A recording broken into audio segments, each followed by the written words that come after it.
My husband's family threw an engagement party for his brother. I was not invited. Family only, his mother said, blocking the door with a glass of champagne in her hand. My husband stood right behind her, adjusting his tuxedo, and looked away. He went without me. I spent that evening making phone calls. The next morning, his mother's country club membership was revoked. Her charity board asked her to step down due to financial improprieties. His father's golf club canceled their membership. When they finally discovered why everything was crumbling and exactly who I had called, they asked who I really was. But by then, it was too late for apologies.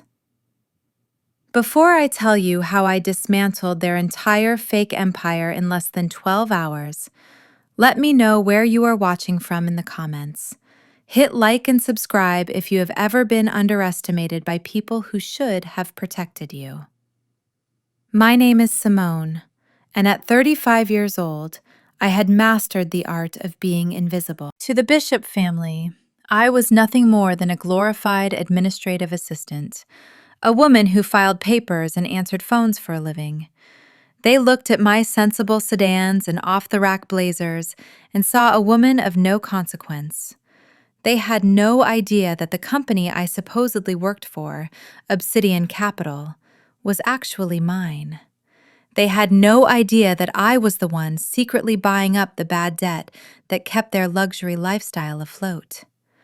I was the dam holding back the floodwaters of their financial ruin, and they treated me like the mud stuck to their shoes.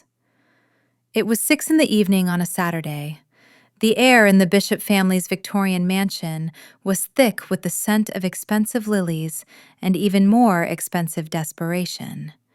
This house, with its polished mahogany banisters and high ceilings, was a stage where my mother-in-law, Loretta, performed her daily role as the matriarch of Black elite society. Tonight was the premiere performance. Her golden child, my brother-in-law Trey, was getting engaged to Ashley. Ashley came from what Loretta called old money. Her father was a banker, her mother was a socialite, and in Loretta's eyes, this union was the crown jewel of her social climbing achievements. I stood at the top of the grand staircase taking a deep breath. I had spent weeks preparing for this night, not because I wanted to impress them, but because I was Dante's wife and I honored my commitments. I was wearing a dress I had commissioned from a small atelier in Milan during a business trip last month. It was a floor-length gown made of liquid turquoise silk that draped over my body like water. It had no logos. It had no flashy designer monograms.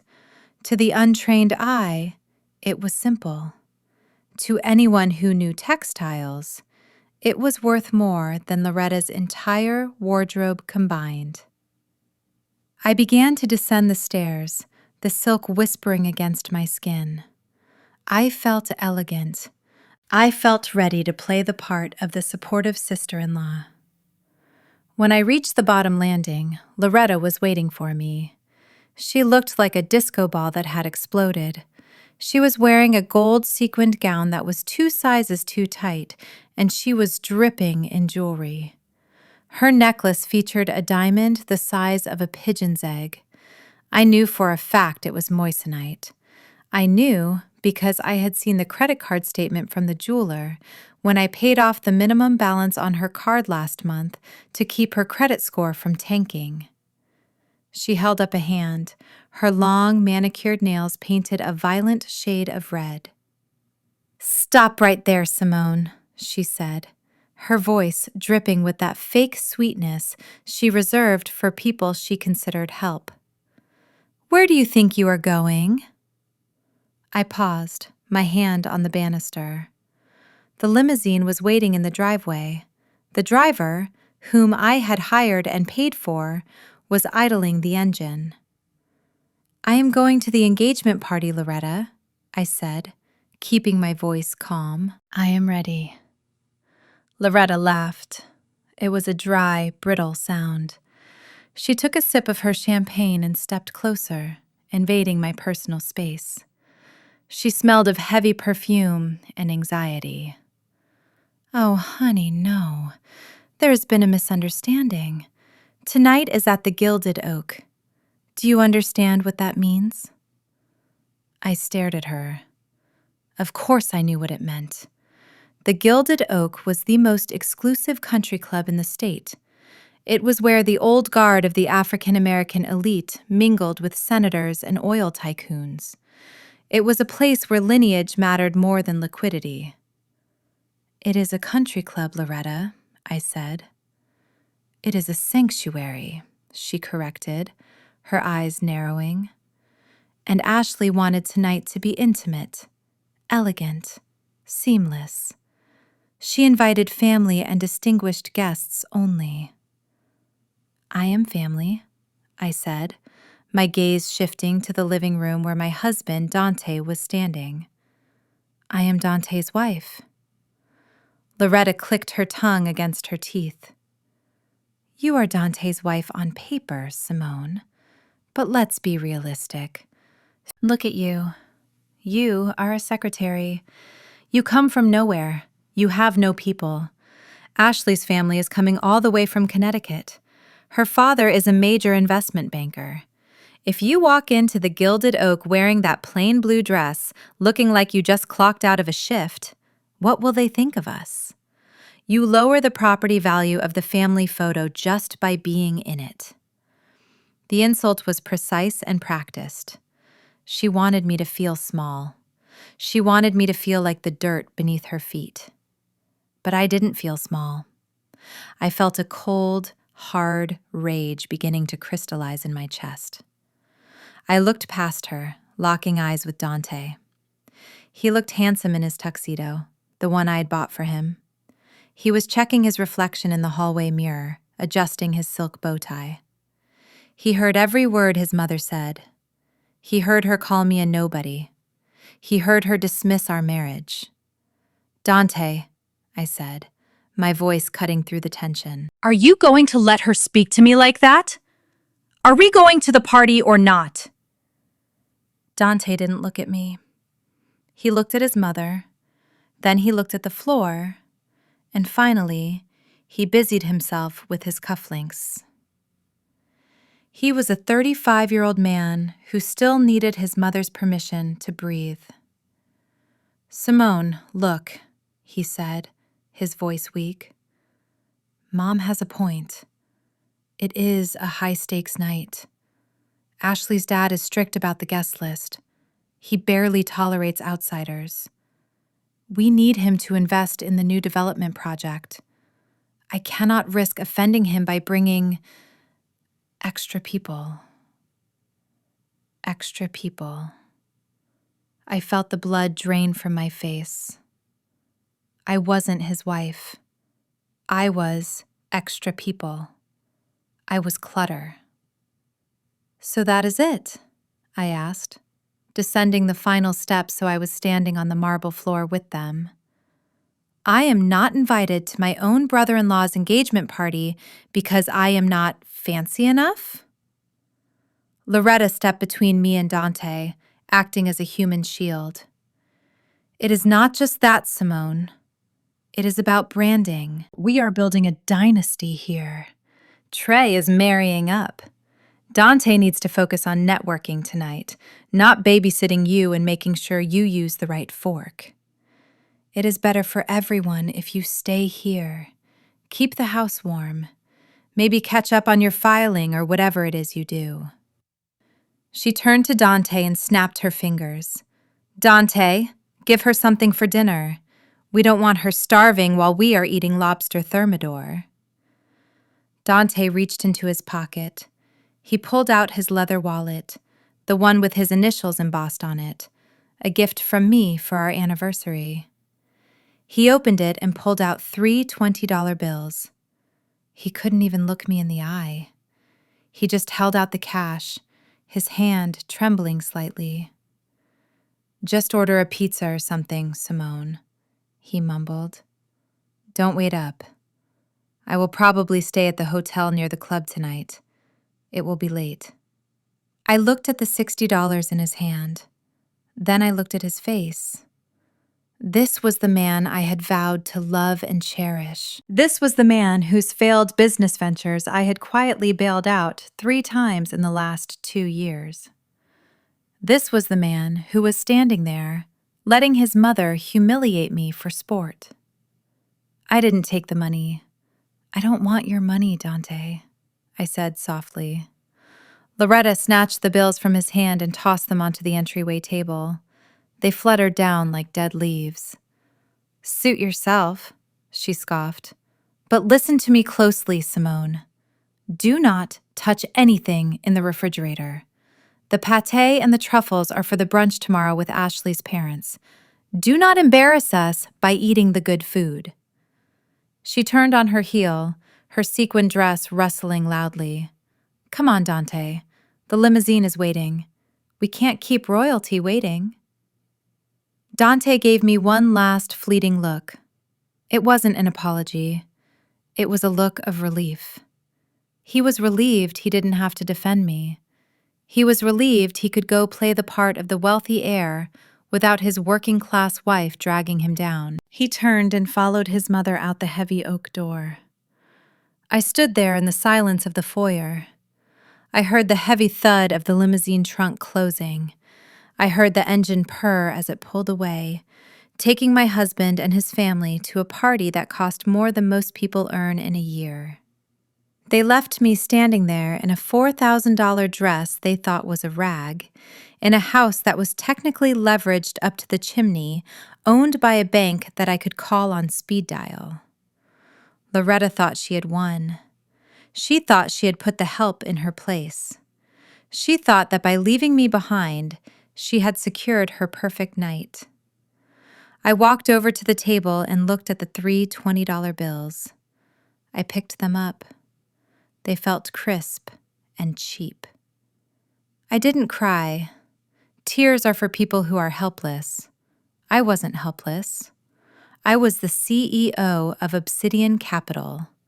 I was the shark that swam in the deep waters they were just dipping their toes into. I walked into the living room and watched through the sheer curtains as the taillights of the limousine disappeared down the long driveway.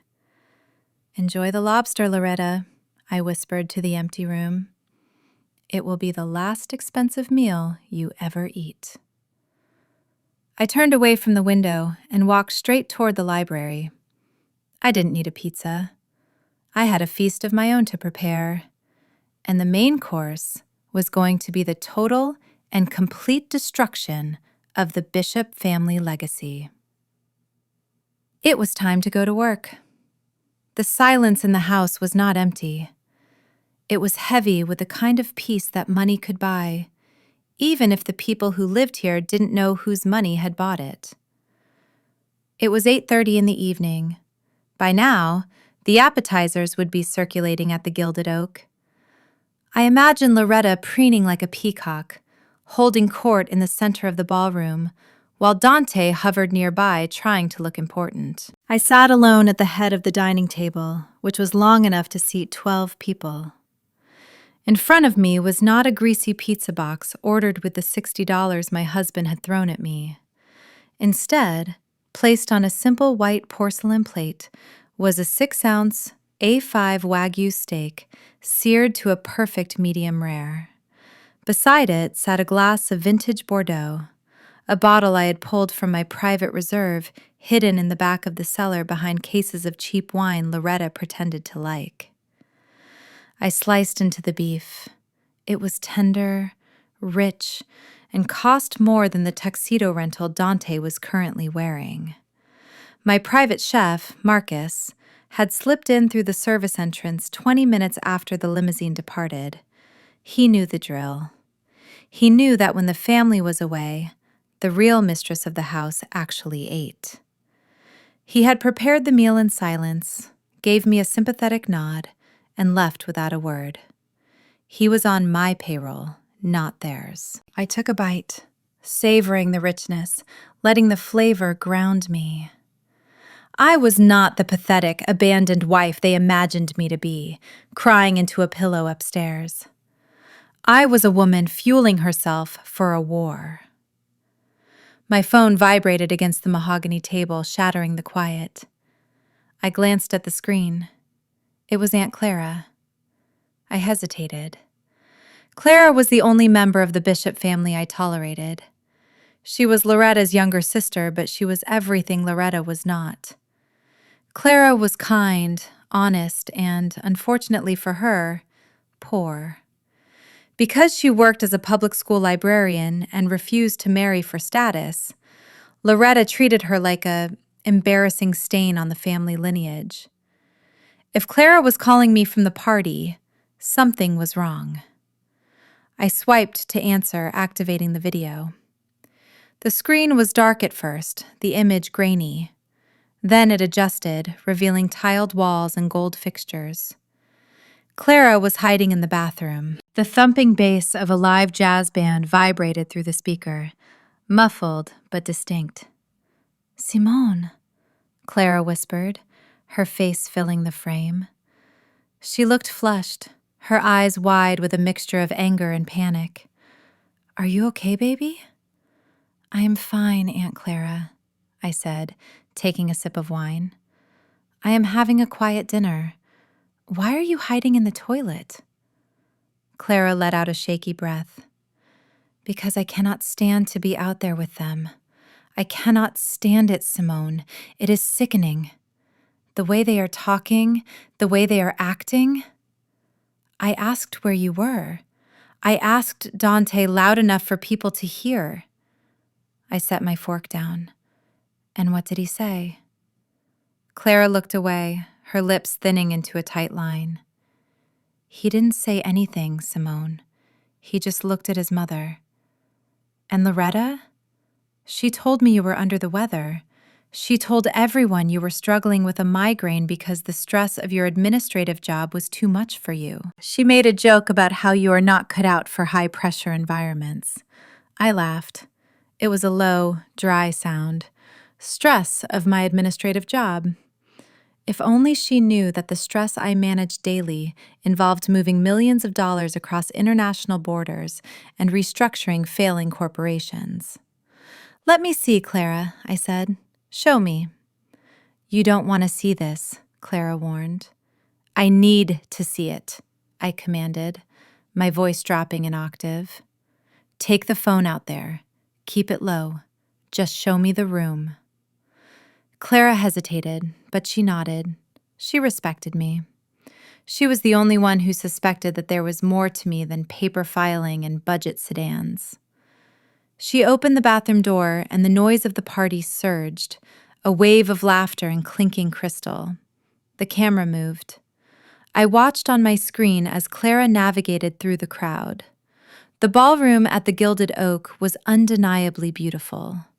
Enormous crystal chandeliers dripped light onto the guests below. The tables were draped in heavy gold satin. The centerpieces were towering arrangements of white orchids and hydrangeas. It was a scene of absolute opulence, a celebration of black excellence and wealth. But I saw the cracks. I saw the waiters looking exhausted. I saw the forced smiles on the faces of the investors Loretta was trying to charm. I saw the desperation hiding behind the diamonds. Clara angled the phone through a gap in the crowd. There, on the dance floor, was the center of attention. My stomach gave a small, sharp lurch. Dante was dancing. He was moving with a fluid grace I used to find charming. But he wasn't alone. In his arms was a woman I recognized instantly. It was Vanessa Kingsley. Her father was a senator, her mother an heiress to a pharmaceutical fortune. Vanessa was beautiful, accomplished, and exactly the kind of woman Loretta had always wanted for Dante. They were laughing. Dante whispered something in her ear, and Vanessa threw her head back, her hand resting intimately on his shoulder. He looked happy. He looked unburdened.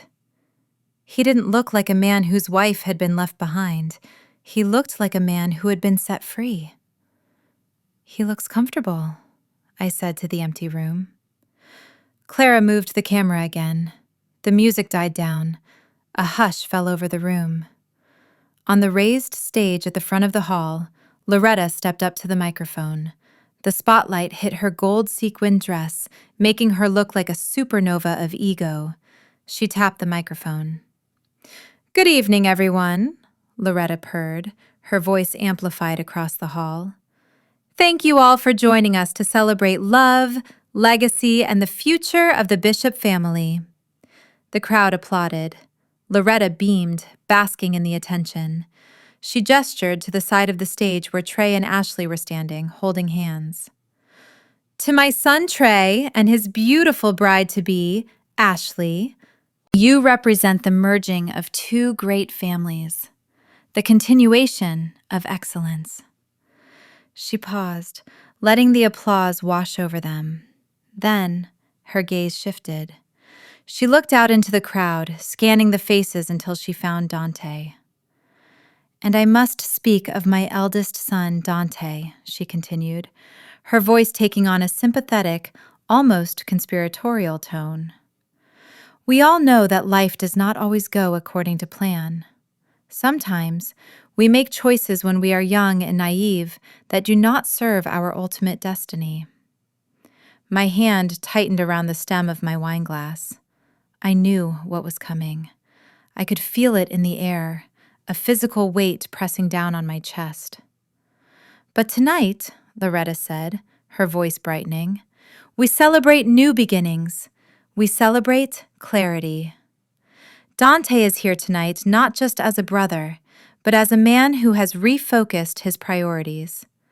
She paused for effect, smiling benevolently at the senator's daughter standing next to my husband.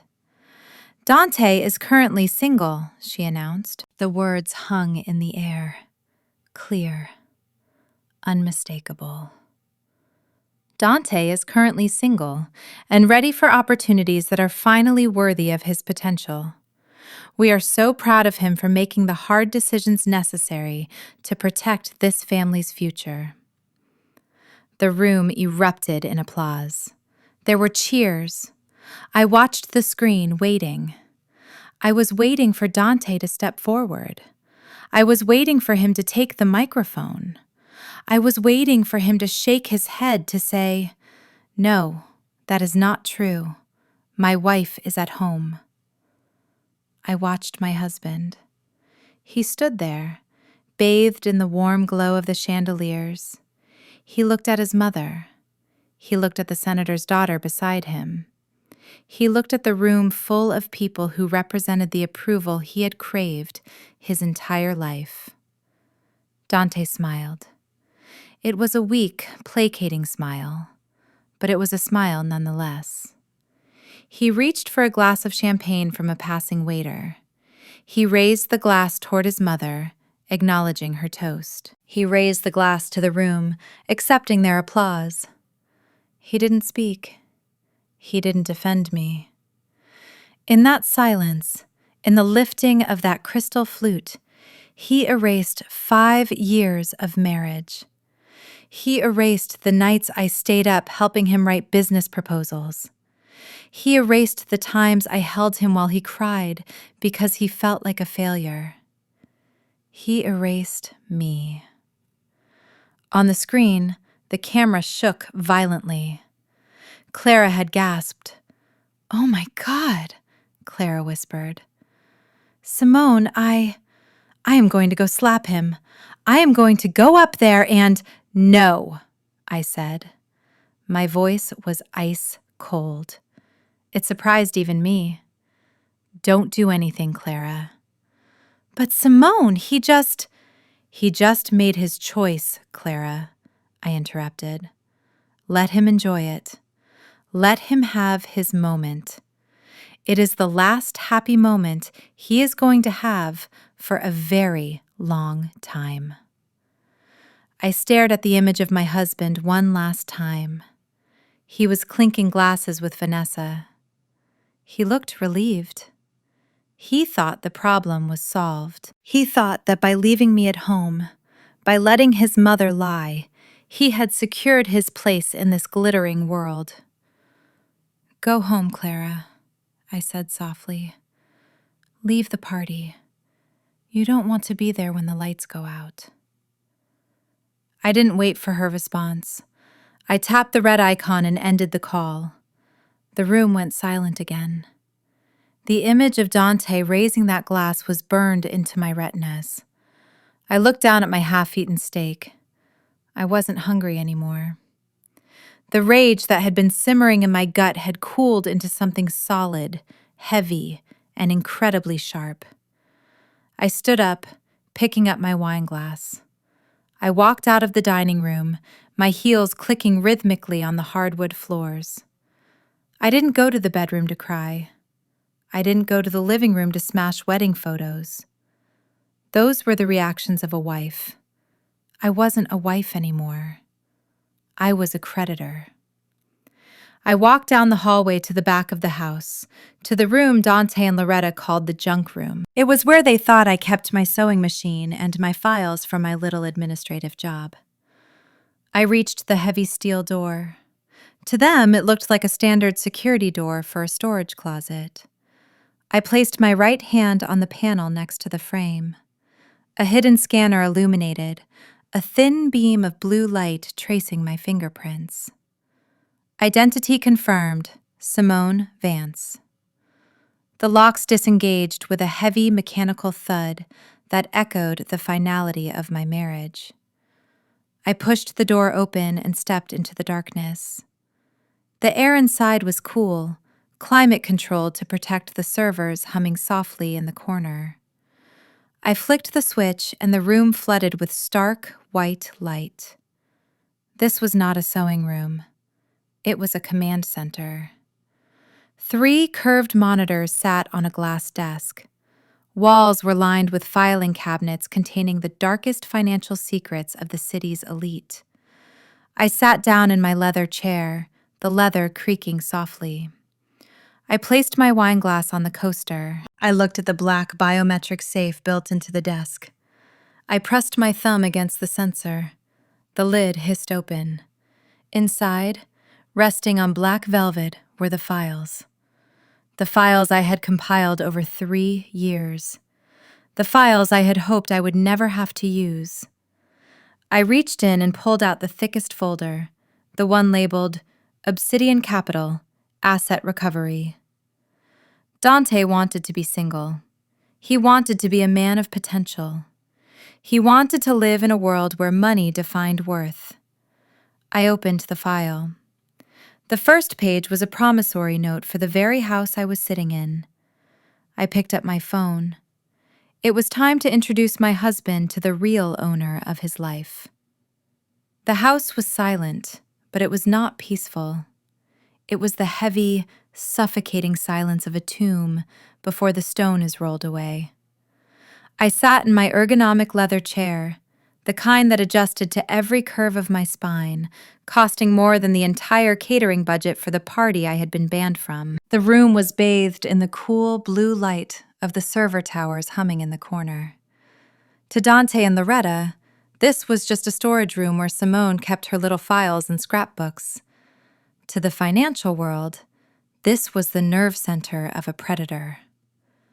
My phone buzzed on the glass desk, the vibration rattling against the surface. I looked down. It was a text from Dante. I am staying at the hotel near the club tonight. Need to handle logistics for Mom and Dad. Do not call. I need to focus. I stared at the words. Logistics. That was a polite way of saying he was going to spend the night drinking scotch with his new father-in-law, and likely sharing a suite with Vanessa Kingsley or whoever else Loretta had lined up for him. He didn't even have the courage to come home and face me. He didn't want to see the wife he had discarded. He wanted to sleep in crisp hotel sheets, unburdened by guilt, believing that I was at home crying into my pillow, waiting for him to return whenever he felt like being married again. I did not reply. There was nothing left to say to Dante Bishop. The man I had loved, the man I had supported when his marketing firm was failing, was gone. In his place was a coward in a tuxedo. I reached for the biometric safe built into the side of the desk. I pressed my thumb against the scanner. A small green light flashed, followed by the hiss of hydraulic locks disengaging. I pulled open the heavy steel drawer. Inside lay a single, thick black binder embossed with a silver logo. A sharp, jagged mountain peak. Obsidian Capital. To the public, Obsidian Capital was a myth. It was a vulture fund, a terrifying financial entity that circled dying corporations, bought their distressed debt for pennies on the dollar, and then stripped them for parts. We were the sharks of Wall Street. When Obsidians showed up on a cap table, CEOs trembled. And nobody, absolutely nobody, knew that the founder and CEO of Obsidian Capital was Simone Vance, the quiet administrative assistant who drove a Honda and wore off-the-rack blazers. I pulled the binder onto the desk and opened it. The smell of fresh paper and ink filled the air. These weren't just documents. They were the autopsies of the people who had humiliated me tonight. I flipped to the first tab. Loretta Bishop. I ran my finger down the spreadsheet. It was almost impressive how delusional she was. The Gilded Oak Country Club membership, gold status, outstanding balance, $158,000. Loretta hadn't paid her membership dues in 24 months. She walked around that club like she owned it, snapping her fingers at waiters, unaware that she was technically a trespasser.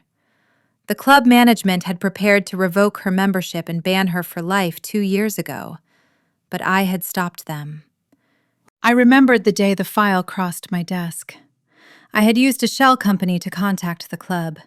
I had set up an anonymous auto payment to cover the interest and the minimums, just enough to keep her active.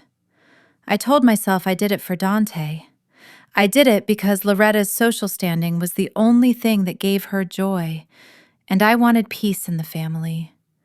I had spent nearly $200,000 of my own money to protect the ego of a woman who just told me I wasn't good enough to sit at her table. I turned the page. The numbers were stark black on white paper. Every mimosa she drank, every round of golf she played, every gala ticket she charged to her account. I had paid for it all. She was standing on a pedestal that I had built, looking down on me, unaware that I could kick the pillar out from under her with a single phone call. I flipped to the next section. Bishop Julian, my father-in-law, the man who stood in the pulpit every Sunday and preached about stewardship and honesty, the man who judged me for not coming from a religious family. The file contained a copy of a mortgage deed, the Greater Grace Cathedral, $4.5 million. 2 years ago, Julian wanted to expand. He wanted a new community center, a gymnasium, a legacy. Traditional banks laughed at him because the church's books were a mess, so he went to the private market. He took a high-interest loan from a private equity firm called Archway Holdings. He didn't know Archway was a subsidiary of Obsidian. He didn't know he was borrowing money from his daughter-in-law. I looked at the payment history. Late, late, late. Partial payment, missed payment. He had taken the construction funds and diverted them. I saw the wire transfers. He hadn't built a community center. He had funneled the money into a speculative real estate deal in Florida, a deal introduced to him by none other than Ashley's father. Julian had gambled his congregation's sanctuary on a get-rich-quick scheme because he was greedy. Under the terms of the loan, I could have foreclosed 6 months ago. I could have seized the church, the rectory, and his personal assets. But I held back. I showed mercy. Mercy was a mistake. I turned to the final section, the Kensington family, Ashley. This was the most pathetic file of all. Loretta spoke of them as if they were American royalty, old money from Connecticut, blue bloods. I looked at the credit report I had pulled 3 days ago. It was a sea of red. Total debt load, $3.2 million. Ashley's father, the investment banker, was being investigated by the SEC. Their estate in the Hamptons was already in pre-foreclosure. Their credit cards were maxed out. They were living on a bridge loan that was due next week. They were broke. Completely, utterly destitute. I saw the pattern clearly now. It was a merger of desperation. The Kensingtons needed the Bishops because they thought Dante and his parents were wealthy. The Bishops needed the Kensingtons because they thought Ashley was an heiress. It was two drowning swimmers grabbing onto each other, convinced the other one was a life raft. And they were both about to go under. I closed the binder. The sound was loud in the quiet room. For years, I had played the role of the dutiful wife. I had made myself small so Dante could feel big. I had hidden my success so his family wouldn't feel threatened. I had used my fortune to silently patch the holes in their sinking ship, hoping that one day they would love me for it. But they didn't want to love me. They wanted to erase me. Dante's text message still glowed on my phone screen. Do not call. He was right. I wouldn't call him. I would call the people who actually mattered. I reached for the satellite phone sitting in its charging cradle. It was a heavy, rugged device, completely encrypted, used for my most sensitive, aggressive takeovers. I didn't need to look up the numbers. I knew exactly who to call to burn a kingdom to the ground. I picked up the receiver. The dial tone was a steady, expectant hum. I wasn't Simone the secretary anymore. I wasn't the unwanted daughter-in-law. I was the chairman of the board. I was the one who held the deed, the note, and the leverage. I dialed the direct line for the asset recovery team. It rang once. Operations, a voice answered. Crisp, professional, deadly. This is Vance, I said, my voice steady and devoid of emotion. Authorization code Alpha 9 Zulu. Identity confirmed, Mrs. Vance. We are ready. I looked at the binder one last time. I thought of Loretta's smirk. I thought of Dante raising his glass to his single life. I thought of the way they looked at me like I was dirt. Initiate Protocol Omega, I said. There was a brief pause on the line. Protocol Omega was the nuclear option. It meant total liquidation. Immediate call-in of all debts, seizure of assets, public filing of insolvency. Target list? The operator asked. I took a breath. The Bishop Estate, the Greater Grace Cathedral, and the Kensington Trust. Execute immediately. I want everything frozen by sunrise. I want the locks changed. I want the cars towed. And I want the press releases sent to every major news outlet in the city. Copy that, Mrs. Vance. Commencing purge. I hung up the phone. I sat back in my chair and turned to the window. Outside, the night was dark and still. Somewhere, miles away, Dante was probably laughing, thinking he had escaped me. Loretta was probably sleeping soundly, dreaming of her dynasty. They had no idea that the sun wasn't just going to rise tomorrow. It was going to set on their entire world. I swiveled my chair back to the screens. The first notifications began to pop up. Accounts frozen, liens activated. The machine was in motion. I poured myself another glass of wine. It was going to be a long night, and I wanted to be awake to watch every single domino fall. The satellite phone felt heavy in my hand, a solid brick of matte black technology designed for war zones and corporate takeovers. It was 11 o'clock at night. The world outside my windows was asleep, but the financial world never sleeps, and neither does retribution. I had the power to collapse a small government with this phone, but tonight, I was aiming for something much more personal. I was aiming for the social standing of a woman who had just told me I was not good enough to eat her food. I looked at the first name on my list, Peter Sterling. He was the CEO of the Gilded Oak Country Club. He was a man who prided himself on discretion and exclusivity, but I knew him as a man who was terrified of losing his biggest, albeit silent, investor, me. I dialed his private number. It bypassed his assistants, his secretaries, and his sleep mode. He answered on the second ring, his voice thick with sleep, but laced with the anxiety of someone who knows that late-night calls from unlisted numbers are never good news. "Hello?" Peter whispered. "Good evening, Peter," I said. My voice was calm, the same tone I used when ordering a coffee. "This is Simone Vance." There was a pause, the rustling of sheets, the sound of a man sitting up very quickly in bed. "Mrs. Vance," he stammered. "I apologize. I did not expect... Is everything all right? Has there been a breach?" Peter knew me only as the voice on the other end of the line that authorized the capital injections that had saved his club from bankruptcy 5 years ago. He knew Obsidian Capital owned the land his golf course was built on. He did not know I was the woman his staff ignored when I came to pick up my husband from the locker room. "Everything is fine with the club, Peter," I said. "But we have an administrative issue regarding membership number 882. 882, he repeated, his brain scrambling to match the number to a face. That is Mrs. Loretta Bishop." "Correct," I said. "I am looking at her file right now, Peter. It seems there has been a significant oversight.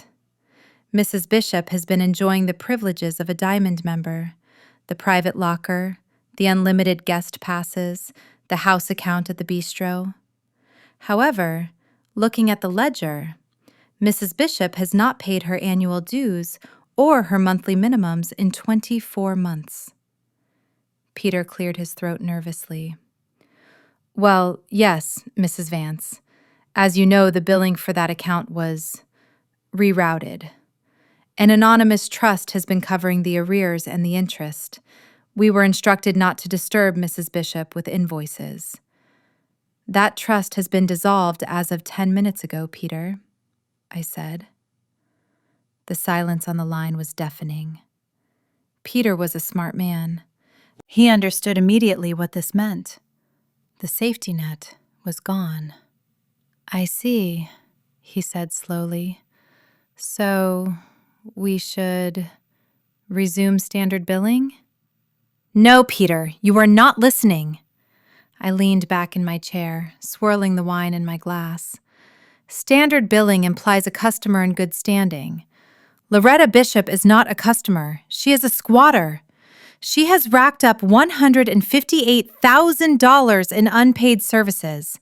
In any other business, what do we do with people who take what they cannot pay for? We ban them," Peter whispered. "Exactly. I want her membership revoked, Peter. Not suspended, revoked. I want it done tonight. I want her biometric access at the gate deleted. I want her name removed from the locker room. And when she tries to enter the premises tomorrow, which she will, I want the security guard to turn her away." "Mrs. Vance," Peter pleaded, his voice trembling. "Mrs. Bishop she is a fixture here. She is hosting an engagement brunch for her son tomorrow morning. The governor might be there. If we deny her entry, it will be a scene. It will be a scandal." "That is the point, Peter," I said coldly. "It is time for a scandal. And Peter, one more thing. If she is allowed to step 1 foot onto that golf course tomorrow, Obsidian Capital will call in the note on the land lease. You will lose the club, and you will be managing a public driving range by next week. Do I make myself clear?" Crystal clear, Mrs. Vance, he said. His voice was resigned. He knew he had no choice. It will be done immediately. I hung up without saying goodbye. One pillar of her identity crumbled. She was no longer the queen of the Gilded Oak. She was just a woman with a maxed-out tab and no friends at the gate. I didn't take a break. I swiveled my chair to the computer monitors. The blue light illuminated the 50-page PDF document I had compiled over the last year. This was the kill shot. The file was labeled Silver Spoon Charity, Forensic Audit. Loretta Bishop was the chairwoman of the board for the Silver Spoon Foundation, a charity dedicated to feeding underprivileged children. It was her pride and joy. It was how she laundered her reputation, pretending to be a saint while treating actual poor people like dirt. But I had noticed discrepancies in the annual report Dante brought home. Numbers that didn't add up, expenses that were too vague. I had hired a private forensic accountant to dig deeper. What he found was not just negligence. It was theft. I opened my secure email client. I attached the PDF. In the recipient field, I typed the email address of Cynthia Reynolds, the vice chair of the board and Loretta's biggest rival. Cynthia had been trying to oust Loretta for years, but lacked the ammunition. I was about to give her a nuclear warhead. I hit send. The progress bar whooshed across the screen. Sent. I picked up the phone again.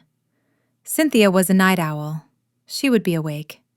I dialed. She picked up on the first ring, her voice sharp and suspicious. Hello? Cynthia, this is Simone Vance. You don't know me, but you know my husband, Dante Bishop. Oh, Simone. Cynthia's voice dripped with false sympathy. I heard you weren't well enough to attend the engagement party. Loretta said you were having emotional difficulties? I ignored the jab. Cynthia, check your email. Excuse me? Check your email, Cynthia. I just sent you a document that will guarantee you the chairwoman seat by tomorrow morning. There was a pause. I heard the clicking of a mouse, then a gasp, then silence. A long, stunned silence that stretched for nearly a minute. This cannot be real, Cynthia breathed. Page 12, Cynthia, I directed her. Look at the entry for August 14th, $5,000 for donor outreach consultation. That was a spa day at the Mandarin Oriental. I know because I have the credit card receipt matched to the withdrawal. Look at page 30. $10,000 for office supplies. That was a Hermes Birkin bag. She bought it the same day the funds were withdrawn. Oh my God, Cynthia whispered. This is embezzlement. This is prison time. It is theft from hungry children, Cynthia, I said. Loretta has been treating the foundation like her personal piggy bank, and the board has been asleep at the wheel. What do you want, Simone? Cynthia asked, her voice sharp with sudden realization that I held all the cards. Why are you giving this to me? Because I want her gone, I said. I don't want an internal review. I don't want a quiet resignation in a few months. I want her out by breakfast. I want you to call an emergency Zoom meeting with the board right now. Show them the evidence. Vote her out. And by 9 a.m. tomorrow, I want a press release sent to every major news outlet in the city. A press release? Cynthia hesitated. Simone, that will destroy the foundation's reputation. We will lose donors. You will lose more if the FBI raids your office, which is what happens if I send this PDF to the district attorney instead of you, I countered. You have a choice, Cynthia.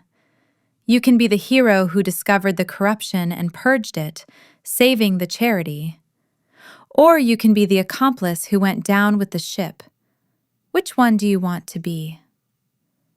I could hear the gears turning in her head. Cynthia was ambitious. She wanted Loretta's crown. I was handing it to her on a silver platter, soaked in blood. "I will call the board," Cynthia said, her voice firming up. "We will draft the statement. Make sure the word embezzlement is in the headlines, Cynthia. I want there to be no ambiguity." "I will take care of it," she promised. I hung up the phone. I sat back, the adrenaline humming in my veins. It was a strange feeling, destroying the life of someone you had shared Thanksgiving dinner with. But then I remembered the way Loretta had looked at me on the stairs. I remembered the way she had dismissed my existence. She had built her life on the assumption that she was untouchable, that rules were for little people like me. She was about to learn that the little people she stepped on were the ones holding up the floor. I looked at the clock. It was 11:30. I had stripped her of her leisure and her legacy. Now it was time to take the roof over her head. I opened the file for the Greater Grace Cathedral. My father-in-law, Bishop Julian, was a man of God, but the God he served was green and folded. He had leveraged the church to fund his gambling addiction in the real estate market. He thought he had borrowed money from a faceless corporation.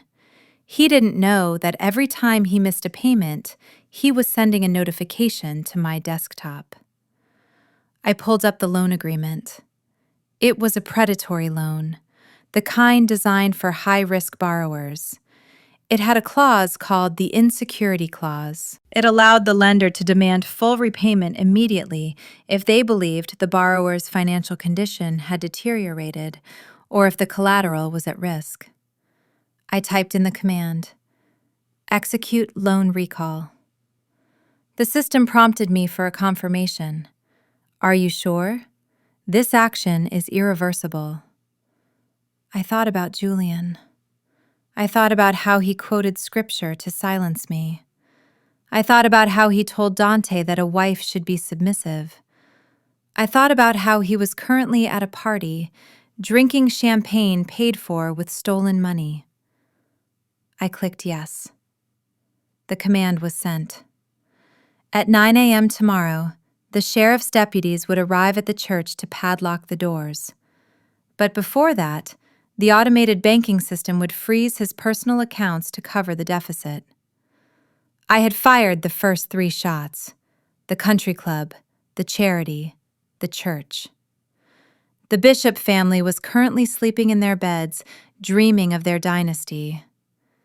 They didn't know that they were already homeless. They didn't know that they were already pariahs. I closed the files. My work for the night was done. I stood up and stretched, feeling the tension release from my shoulders. I walked out of the secure room and back into the main house. I went to the master bedroom. I looked at the empty side of the bed where Dante should have been. I didn't feel lonely. I felt liberated. I changed into my silk pajamas and climbed into bed. I set my alarm for 7 a.m. I wanted to be awake. I wanted to be dressed. I wanted to be sitting at the breakfast table with a cup of coffee when the world came crashing down around them. I fell asleep instantly, wrapped in the comfort of absolute, total control. The morning was going to be spectacular. It was 30 minutes past midnight, and the only light in the room came from the glow of my 3 monitors. The digital hum of the server room was the heartbeat of my operation, steady and unyielding. I had already dismantled Loretta's social standing and cut off her access to the luxury she worshipped. Now, it was time to turn my attention to the man who claimed to speak for God while picking the pockets of his congregation. I pulled up the file for Bishop Julian Bishop, my father-in-law. The man who stood in the pulpit every Sunday at Greater Grace Cathedral, wiping sweat from his brow with a silk handkerchief, preaching about the sanctity of family and the sin of greed. He had quoted scripture to me on more than one occasion, usually verses about wives submitting to their husbands or the virtue of poverty. It was ironic, considering what I was looking at on the screen. The file was a roadmap of financial gluttony. 2 years ago, Julian had announced a capital campaign, the Building Fund. It was supposed to finance a new state-of-the-art orphanage and community center for the youth of the parish.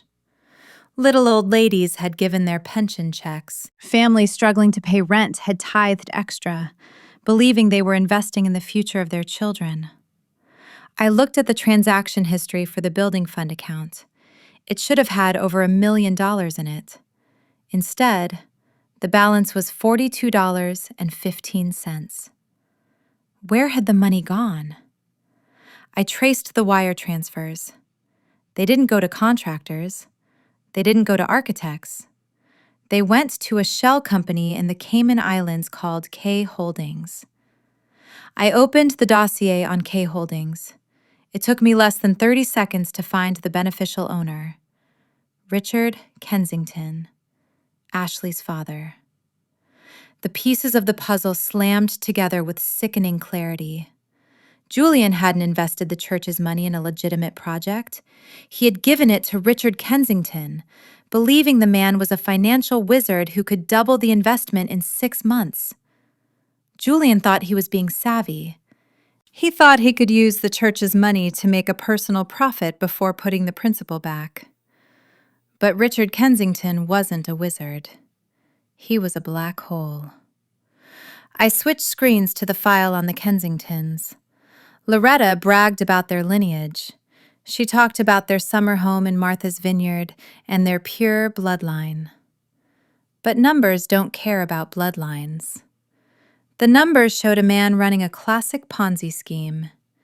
Richard Kensington had been using new investments to pay off old debts for years. He was robbing Peter to pay Paul, and now he had robbed the orphans of Greater Grace Cathedral to pay for his daughter's engagement party. I felt a cold fury rising in my chest. This wasn't just irresponsibility. This was evil. They were celebrating their union on a foundation of stolen money and broken promises. I opened the master loan agreement for the church's mortgage. Obsidian Capital held the note. Buried deep in paragraph 47 was a clause I had written myself, the immediate repayment clause. It stated that if the borrower was found to be engaging in criminal activity or misappropriation of funds, the lender had the right to demand the full balance of the loan within 24 hours. I didn't hesitate. I didn't pray about it. I typed in the authorization code. The system flashed a red warning, initiating foreclosure proceedings, asset freeze imminent. I clicked confirm. In an instant, the electronic notification was sent to the courthouse filing system. I picked up my phone and dialed the number for Arthur Sterling, the head of my legal team. He was on a retainer that cost me $20,000 a month just so he would answer the phone at 1 a.m. "Arthur," I said when he picked up. "It is time." "Mrs. Vance?" Arthur's voice was crisp. He was wide awake. "We have the paperwork ready." "File it," I said. "I want an emergency injunction freezing Bishop Julian's personal assets to cover the shortfall in the church accounts. I want his bank accounts locked. I want a lien placed on his personal residence and his luxury vehicles." "And Arthur?" "Yes, Mrs. Vance?" "Make sure the process server is waiting at the church office at 8 a.m. sharp. I want the padlock on the doors before the choir arrives for practice." "Consider it done," he said. I hung up. Julian was finished. He would wake up a pauper. But I wasn't done. I turned my eyes back to Richard Kensington. The man was a fraud, But he was a dangerous one, because he had dragged an innocent church into his mess. He deserved more than just bankruptcy. He deserved a cell. I compiled the evidence, the wire transfers from the church, the fake investment reports he had sent to Julian, the tax returns where he had failed to declare the income. It was a perfect package of wire fraud, tax evasion, and money laundering. I opened the secure portal for the IRS whistleblower office. I uploaded the files. Then, I opened a second portal for the FBI's Financial Crimes Division. I imagined Richard Kensington at the party right now. He was probably smoking a cigar, patting Julian on the back, telling him the investment was performing beautifully. He was probably looking at my husband, Dante, and thinking about how much money he could squeeze out of the Bishop family next. He had no idea that the email I was about to send would trigger a federal investigation that would land him in federal prison for the next 20 years. I typed a brief cover letter. To Special Agent in Charge. Attached is evidence of a multi-million-dollar Ponzi scheme orchestrated by Richard Kensington, involving the theft of charitable funds from Greater Grace Cathedral. The suspect is currently at the Gilded Oak Country Club and poses a flight risk. I hovered my finger over the Enter key. This was the point of no return. Once I sent this, there was no taking it back. Ashley would be the daughter of a felon. Her inheritance would be seized by the government, the wedding would be canceled, the scandal would be national news. I thought about the way Ashley had looked at me earlier that evening, or rather, the way she hadn't looked at me. She treated me like furniture. She thought she was better than me because her father stole millions while I worked for mine. I pressed the key. Sent. The screen blinked, confirming the delivery. The digital paper trail was complete. The trap was sprung. I sat back in my chair and closed the laptop. The sudden darkness of the screens felt final. The hum of the servers seemed to quiet down, as if the machine itself was satisfied with the night's work. I stood up and walked to the window of my office. The moon was high in the sky, casting a pale light over the manicured lawn that I paid for. I looked at my reflection in the glass. I didn't look like a monster. I looked like a woman who had finally decided to stop bleeding for people who wouldn't even offer her a bandage. They wanted a world where only family mattered. They wanted a world where outsiders were kept at the gate. Well, I had just locked the gate, and they were all on the wrong side of it. I walked out of the office, the click of the heavy security door latching behind me sounding like a gunshot. I went upstairs to the master bedroom. The bed was empty, cold, and vast. For the first time in years, the emptiness didn't bother me. It felt spacious.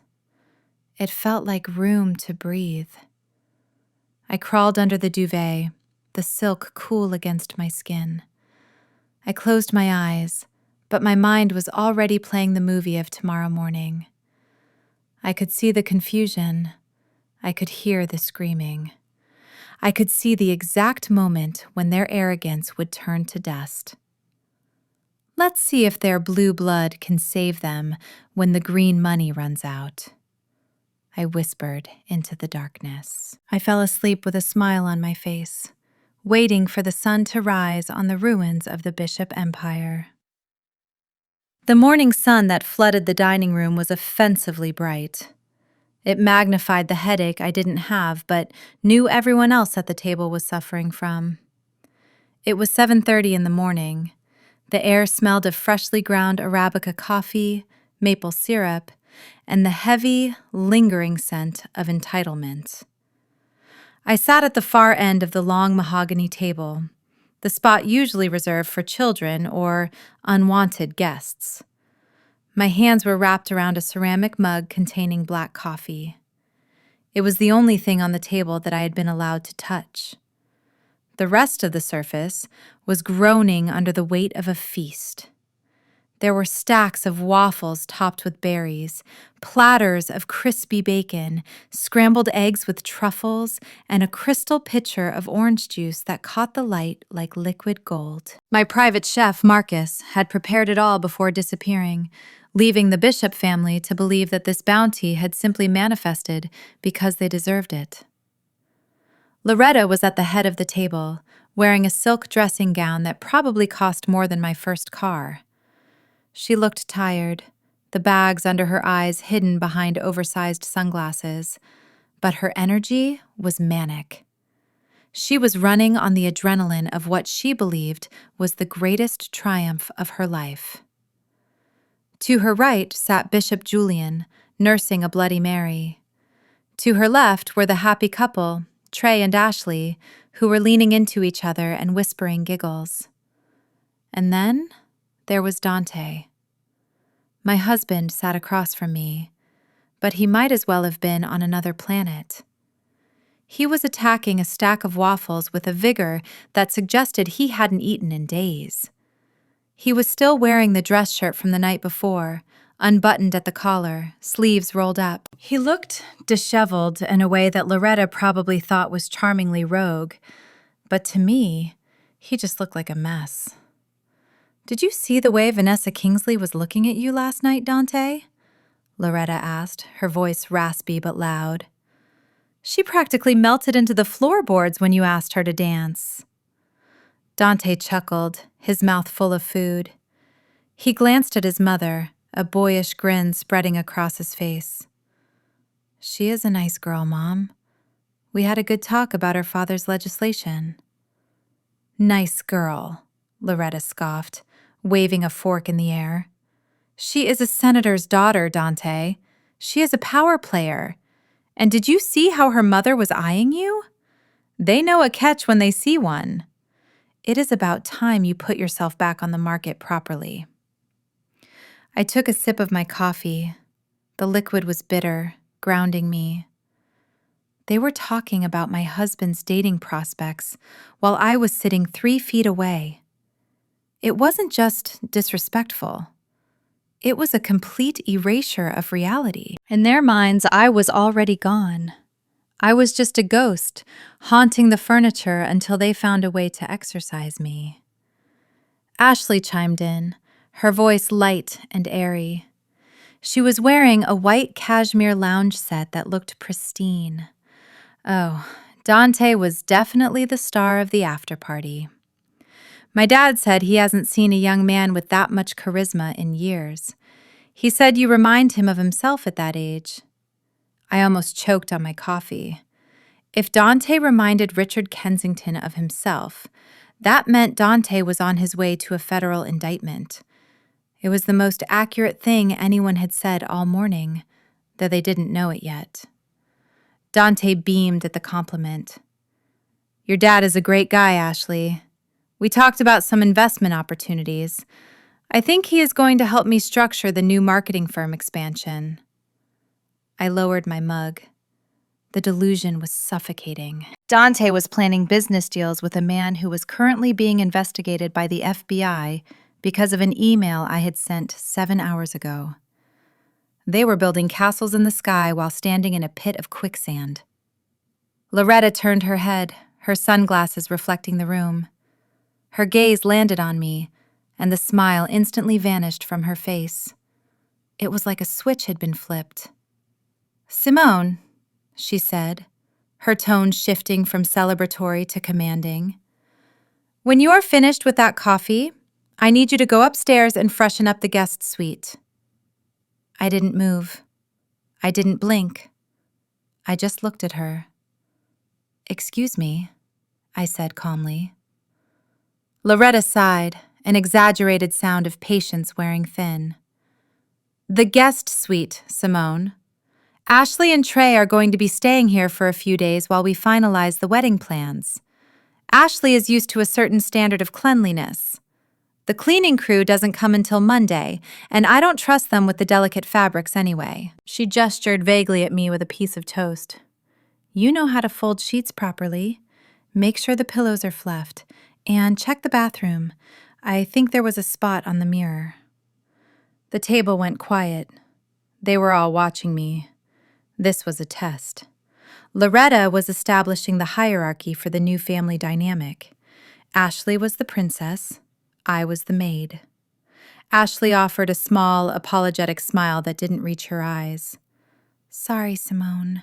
I know it is a bother, but I have terrible allergies to dust. My sinuses are just so sensitive. If the room isn't perfect, I get these dreadful headaches." She leaned forward, her eyes scanning my outfit. I was wearing a simple gray linen dress I wore around the house. It was comfortable and understated. "By the way," she continued, her voice dripping with fake sweetness, "I meant to ask you about that dress. Is it vintage?" I looked down at my clothes. "It is just a house dress, Ashley." "Oh," she said, nodding sympathetically. "I only ask because I saw something almost identical at a thrift store in New Haven last week. It is very quaint. It is brave of you to wear used clothing. I admire that kind of frugality." Trey snickered into his orange juice. Dante didn't say a word. He just kept cutting his waffles, the knife scraping against the china with a screeching sound that grated on my nerves. Loretta clapped her hands together. "All right, enough chatter. We have a big day. The brunch starts at 11, but I want to get to the club by 9 to oversee the setup. Simone, get moving on that room. We need to leave in an hour." I looked at the clock on the wall. The second hand was sweeping past the 12. It was 7:58. I looked at the faces around the table. Loretta, arrogant and demanding. Julian, greedy and complacent. Ashley, fake and malicious. Dante, cowardly and treacherous. They were eating the best breakfast of their lives. They were laughing. They felt safe. They felt protected by their money, their status, and their family name. I felt a strange sense of pity for them. Not enough to stop what was coming, but enough to appreciate the tragedy of it. They were sleepwalking off a cliff. I finished my coffee and set the mug down on the saucer with a deliberate click. "I don't think I will be cleaning the room, Loretta," I said. Loretta froze. She lowered her sunglasses, peering over the rim at me with eyes that were bloodshot and angry. "Excuse me?" she hissed. "What did you say?" "I said I won't be cleaning the room," I repeated, my voice steady. "In fact, I don't think you will be going to the club at 9 either." Dante looked up, a piece of bacon halfway to his mouth. "Simone, don't start. Just do what Mom asks. Why do you have to be difficult?" "I am not being difficult, Dante," I said, looking him dead in the eye. "I am being realistic." Loretta slammed her hand on the table, making the silverware jump. "You are being insolent! You are living in my house, eating my food, and you refuse to do one simple favor? You are ungrateful. Maybe you should go back to whatever hole you crawled out of before Dante saved you." Ashley gasped softly. "Mrs. Bishop, please don't upset yourself. It is fine. I can sleep at the hotel tonight if Simone is too busy." "No," Loretta snapped. "You are family. You stay here. Simone will do as she is told, or she can pack her bags." I looked at the clock again. 7:59. The second hand ticked. 55, 56, 57. I sat back in my chair and folded my hands in my lap. The countdown in my head was deafening. I imagined the servers at the bank executing the command. I imagined the email landing in the inbox of the news stations. I imagined the gate at the country club turning red. "Pack my bags," I said softly. "That is an interesting suggestion, Loretta. But you might want to hold on to those suitcases. I have a feeling you are going to need them. Loretta opened her mouth to scream at me, to unleash a torrent of abuse that would put me in my place once and for all. But she never got the chance. At exactly 8 o'clock, the silence of the morning was shattered. It started with a single ringtone. Loretta's phone, sitting on the table next to her juice glass, lit up. Then, a second later, Julian's phone in his pocket began to vibrate against the wood of the chair. Then Trey's phone chimed. And then the house phone began to ring. A shrill, piercing sound that echoed through the dining room like a fire alarm. The symphony had begun. Loretta looked down at her screen, her brow furrowed in confusion. "It is the club manager," she muttered. "Why is Peter calling me at 8 in the morning?" She picked up the phone, her fingers slick with butter from her toast. She swiped the screen and held it to her ear, putting on her best haughty voice. "Peter," she said, "I hope this is important. I am in the middle of breakfast." I watched her face. I watched the color drain from her cheeks as if someone had pulled a plug. I watched her mouth open, then close, then open again. I took a deep breath, inhaling the scent of coffee and impending doom. The breakfast of champions was over. The nightmare was just beginning. The ringtone of Loretta's phone was a classical violin concerto, a pretentious choice for a woman who couldn't name the composer. It sliced through the tense silence of the dining room, echoing off the high ceilings and the silver platters. It was 8:05 in the morning. To the rest of the table, it was just a phone call. To me, it was the opening bell of the final round. Loretta held the phone to her ear, her manicured fingers gripping the device with annoyance. She swirled the ice in her orange juice with her other hand, projecting an air of bored superiority. "Peter," she said into the receiver, her voice loud enough for the entire room to hear, "I trust you are calling to confirm that the VIP suite is prepped with the white roses I requested. I specifically told your staff that lilies trigger my allergies." I watched her face closely. I wanted to memorize every micro-expression that was about to cross it. I saw the moment the annoyance vanished, replaced by a flicker of confusion. Her eyebrows pulled together. Her hand stopped swirling the glass. "Excuse me," she said, her voice dropping an octave. "What do you mean there is an issue at the gate?" "I am Loretta Bishop.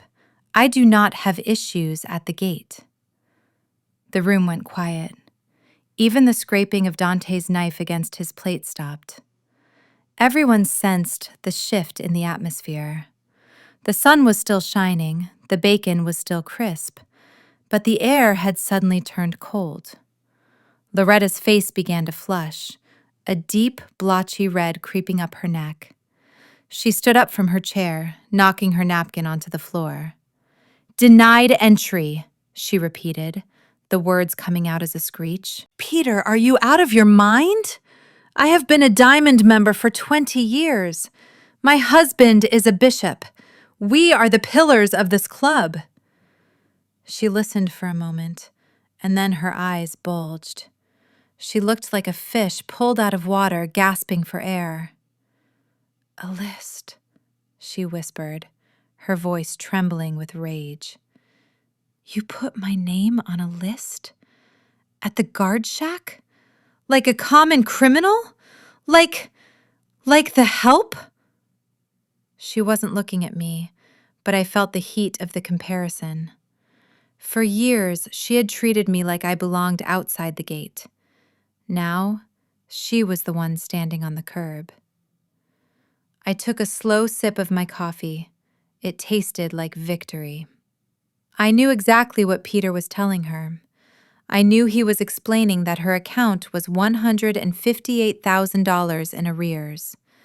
I knew he was telling her that her biometric data had been purged from the system. I knew he was telling her that if she showed her face on the property, he would have to call the police for trespassing. You listen to me, Peter Sterling, Loretta screamed, losing all composure. I will have your job for this. I will sue you for defamation. I will have the board remove you before lunch. You cannot treat the Bishop family like this. We own this town! She didn't know that the person who actually owned the town, or at least the debt that fueled it, was sitting 6 feet away from her, calmly buttering a piece of toast. But the universe wasn't done with Loretta yet. While she was screaming at the club manager, a new sound joined the chaos. It was a soft ping, followed by another, and then a cascade of chimes. It was Trey's phone, then Ashley's, then Dante's. It was the sound of a viral moment. Trey, who had been scrolling through Instagram, suddenly dropped his fork. It clattered loudly onto his china plate. He brought his phone closer to his face, squinting as if he couldn't believe what he was seeing. "Mom," Trey said, his voice cracking. "Mom, hang up the phone." Loretta ignored him. Do not tell me to calm down, Peter. I am coming down there right now, and I expect the red carpet to be rolled out. Mom, Trey shouted, standing up. You need to look at this, right now. There was something in Trey's voice, a note of genuine terror that made Loretta pause. She lowered the phone slowly, her chest heaving. "What is it, Trey?" she snapped. "Can't you see I am handling a crisis?" It is the City Chronicle," Trey stammered. "And the Shade Room, and the local news alert." He turned his phone screen toward her. Even from where I was sitting, I could see the headline. It was bold, black text against a white background, accompanied by a very unflattering photo of Loretta leaving a gala, looking intoxicated with power. Charity chairwoman accused of embezzlement. Silver Spoon Foundation funds used for luxury shopping sprees. Loretta squinted at the screen. She blinked. She shook her head as if trying to clear a hallucination. "What is this?" she whispered. "This is fake." Who wrote this? Read the article, Mom, Trey said, his face pale. "It says the board voted to remove you this morning. They released a statement 5 minutes ago." He began to read aloud, his voice shaking. "The Board of Directors of the Silver Spoon Foundation announces the immediate termination of Loretta Bishop following an internal forensic audit. Evidence suggests Mrs. Bishop misappropriated over $80,000 in charitable donations intended for food-insecure children." "Lies!" Loretta shrieked. "That is a lie! I have given my life to that foundation." Trey kept reading, unable to stop. "The audit revealed funds were used for personal spa treatments at the Mandarin Oriental and the purchase of high-end luxury goods, including a Hermes Birkin bag bought on August 14th. The room went deathly silent. Every eye in the room turned to the corner of the dining room, where Loretta's prized orange Hermes bag was sitting on a dedicated chair, like a guest of honor. I remembered August 14th. Loretta had come home bragging about how she had finally moved up the wait list. She told Dante she had used her personal savings. She told the church ladies it was a gift from a wealthy admirer. Now, everyone knew it was bought with money meant for hungry children. Ashley gasped. She brought her hand to her mouth, her eyes darting from the bag to Loretta. She took a distinct step away from the table, physically distancing herself from the contamination. "Mrs. Bishop," Ashley whispered, Is that true?" Loretta looked at Ashley. For the first time, I saw fear in her eyes.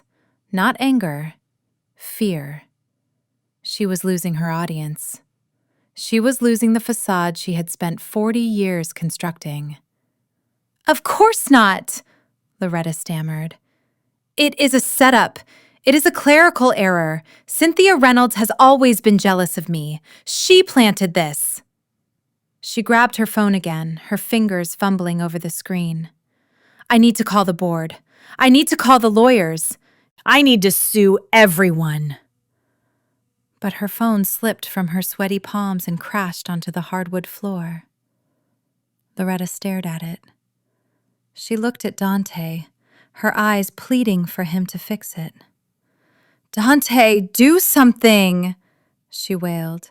"Call the mayor. Call the editor of the paper. Tell them to take it down." Dante looked paralyzed. He was a man who had never fought a real battle in his life.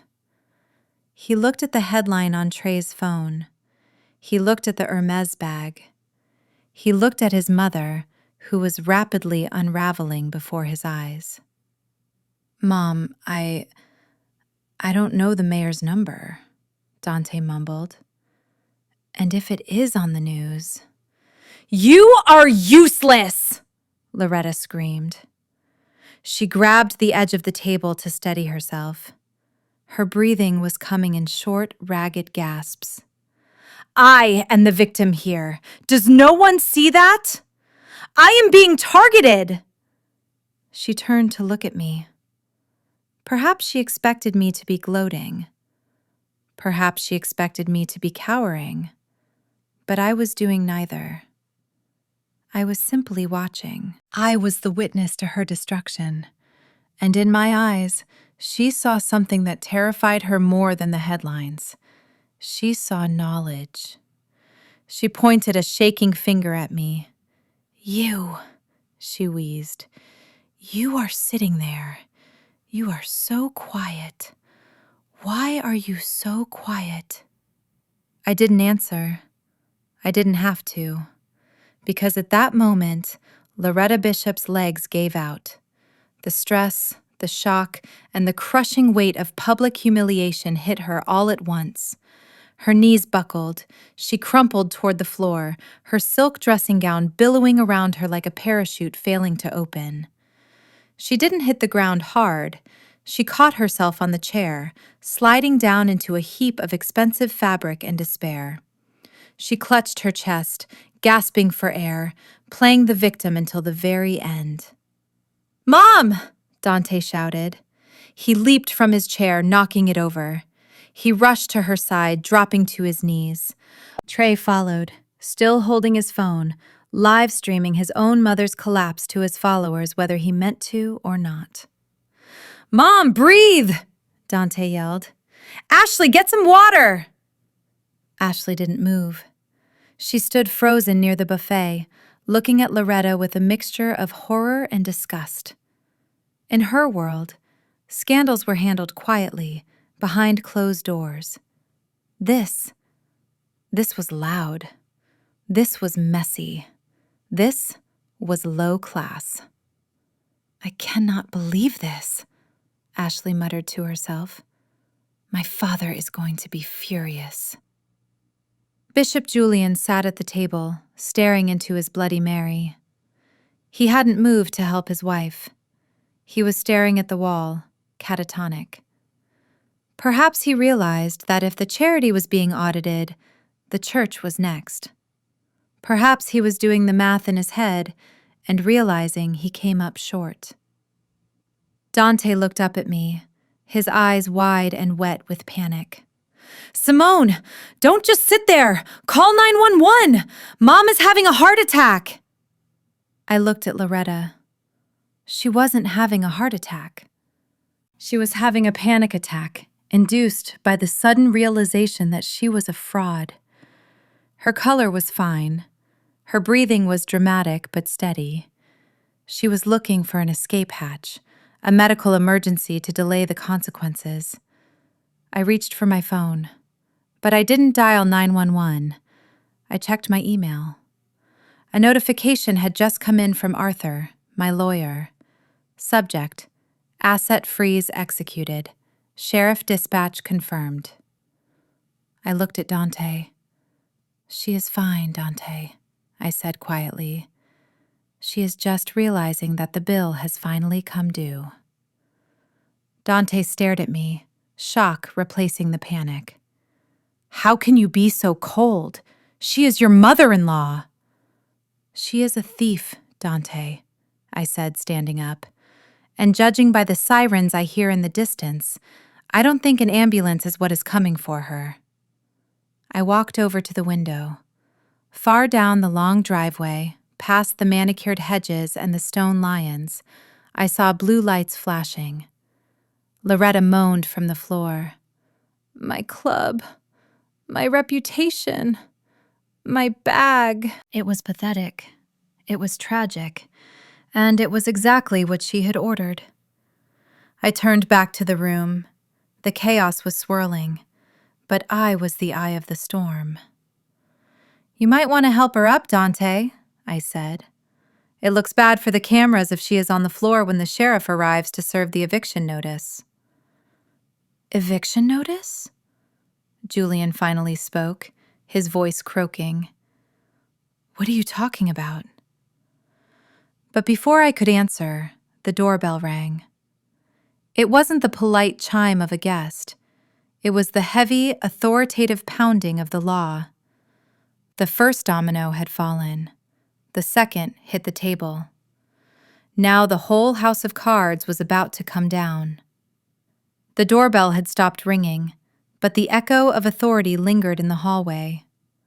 My father-in-law, Bishop Julian, was staring at the front door as if he expected the devil himself to walk through it. But it wasn't the devil. It was the consequences of his own greed, arriving right on schedule. Before anyone could move to answer the door, the silence was shattered again. This time, it was the deep, rhythmic vibration of Julian's phone against the mahogany table. It buzzed like an angry hornet. Julian looked down. The screen displayed a number he knew well. It was the private wealth management division of the bank that held the church's accounts.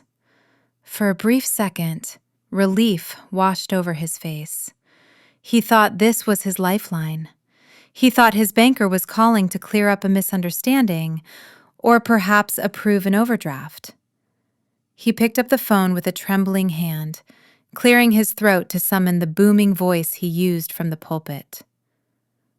"Hello?" he said, trying to sound authoritative. "This is Bishop Julian. I am in the middle of a family crisis, so unless this is regarding the deposit—" He stopped mid-sentence. His eyes, usually half-lidded with arrogance, snapped wide open. The color drained from his face so fast, it looked like the blood had simply evaporated. "Excuse me," he sputtered. "What do you mean, frozen?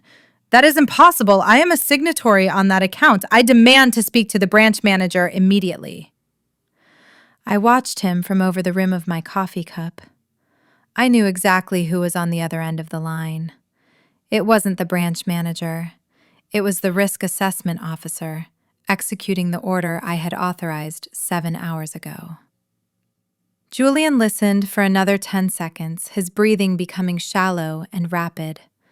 "Personal assets," he whispered, his voice cracking. "You cannot touch my personal accounts. That is illegal.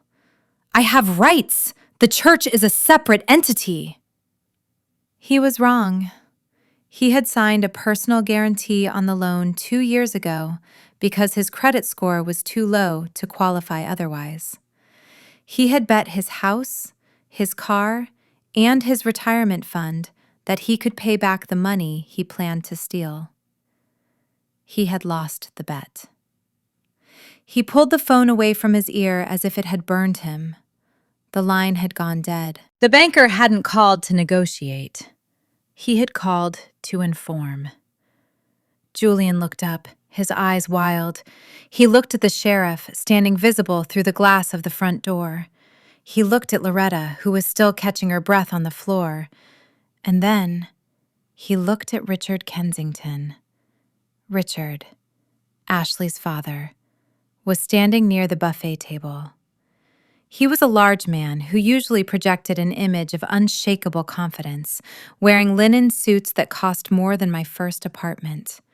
But right now, Richard looked like a man who was trying to make himself invisible. He was dabbing sweat from his upper lip with a monogrammed handkerchief, his eyes darting toward the exit. Julian scrambled to his feet, knocking his chair backward. He rushed toward Richard, grabbing the man by the lapels of his expensive jacket. "Richard!" Julian gasped. "You have to help me. The bank! They made a mistake! They froze the church accounts!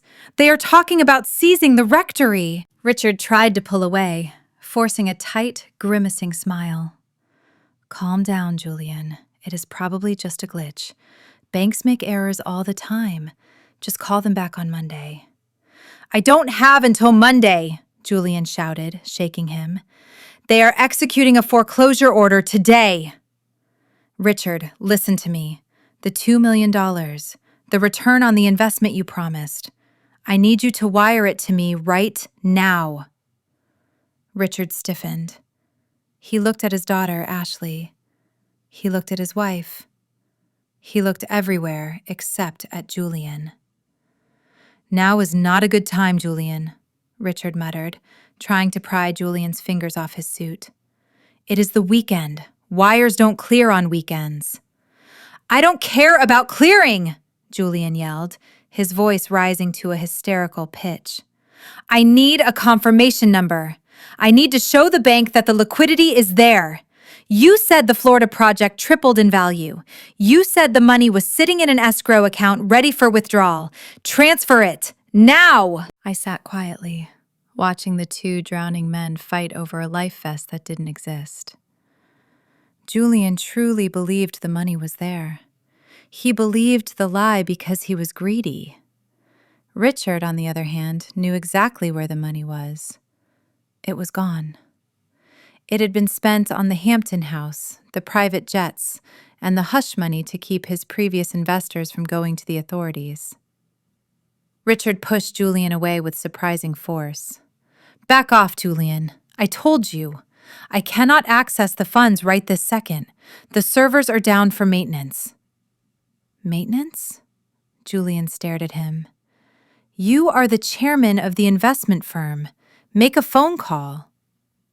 Before Richard could invent another lie, a sound cut through the room that was even more pathetic than Julian's begging.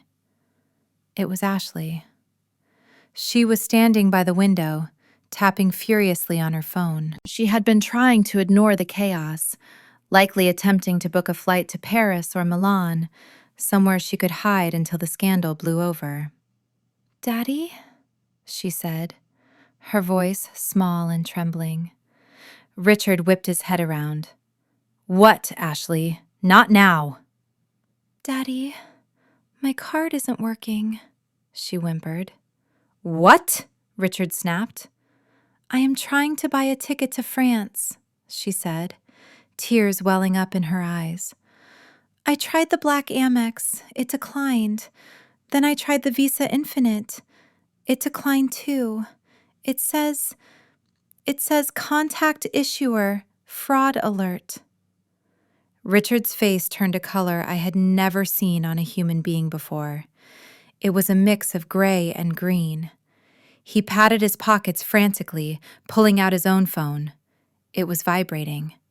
It had been vibrating for the last 2 minutes, but he had been ignoring it. He looked at the screen. It wasn't a bank. It was his executive assistant. He answered it, putting it on speaker by accident in his panic. "Mr. Kensington," the assistant's voice shrieked, tinny and terrified. "You need to stay away from the office! They are here!" "Who is there?" Richard hissed. "Stop shouting." "The FBI!" she screamed. "Agents are swarming the building. They have a warrant. They are seizing the servers, Mr. Kensington. They are asking for the ledgers. They said something about a Ponzi scheme and wire fraud." Richard dropped the phone. It hit the hardwood floor with a crack, but the assistant's voice could still be heard, sobbing in the background. The room froze. The air left the room. Julian took a step back, looking at Richard as if he was seeing him for the first time. "The FBI?" Julian whispered. "A Ponzi scheme?" Richard stood there, his hands shaking uncontrollably. The facade of the billionaire investor, the man of old money, dissolved instantly. He was just a con artist in a linen suit. And then, from the floor, a low growl emerged. Loretta was pulling herself up. She used the table leg for support, her hair disheveled, her makeup smeared. But her eyes were burning with the fury of a woman who had just realized she had been played. "You," she rasped, pointing a shaking finger at Richard. Richard backed away, hitting the buffet table. "Loretta, listen, it is a misunderstanding." "You told me you were worth $50 million, Loretta screamed, lunging at him. "You told me Ashley was an heiress. You let us throw this party. You let us pay for the catering. You let my son buy that ring." She grabbed a silver platter of untouched croissants and hurled it at him. Pastries flew through the air, hitting Richard in the chest. "You are a fraud!" Loretta shrieked. "You are a common thief! You came into my house, ate my food, and you are broke!" Richard's fear suddenly snapped into anger. He swatted a croissant away and stepped forward, his face twisting into a sneer. "Me? A fraud?" he yelled back, his voice booming. "Look in the mirror, Loretta. I thought you people were rich. I thought the Bishop family was the real deal." He gestured wildly at the room. "Look at this place. The mortgages, the leases, the debt. I ran a background check on you this morning when my credit line froze. You are leveraged to the hilt." Loretta gasped, clutching her pearls. "How dare you! I was waiting for Julian's $2 million to pay off my bridge loan." Richard shouted, spitting as he spoke. "I needed your money to save my skin. I thought I was marrying my daughter into a bank vault, but I married her into a dumpster fire." He turned to Ashley, who was sobbing into her hands. "Come on, Ashley, we are leaving. These people are useless to us." "We are useless?" Julian roared, finding his voice again. "You stole from the church. That was the orphans' money, you monster." "You gave it to me." Richard laughed, a manic, terrifying sound. "You gave it to me because you wanted a 20% return in 3 months. Don't act holy with me, Bishop. You were greedy. You got played." The chaos was absolute. The two patriarchs were screaming in each other's faces. Loretta was throwing silverware. Ashley was crying about her credit card. Dante was cowering in the corner, trying to make himself disappear. And I sat there. I took another sip of my coffee.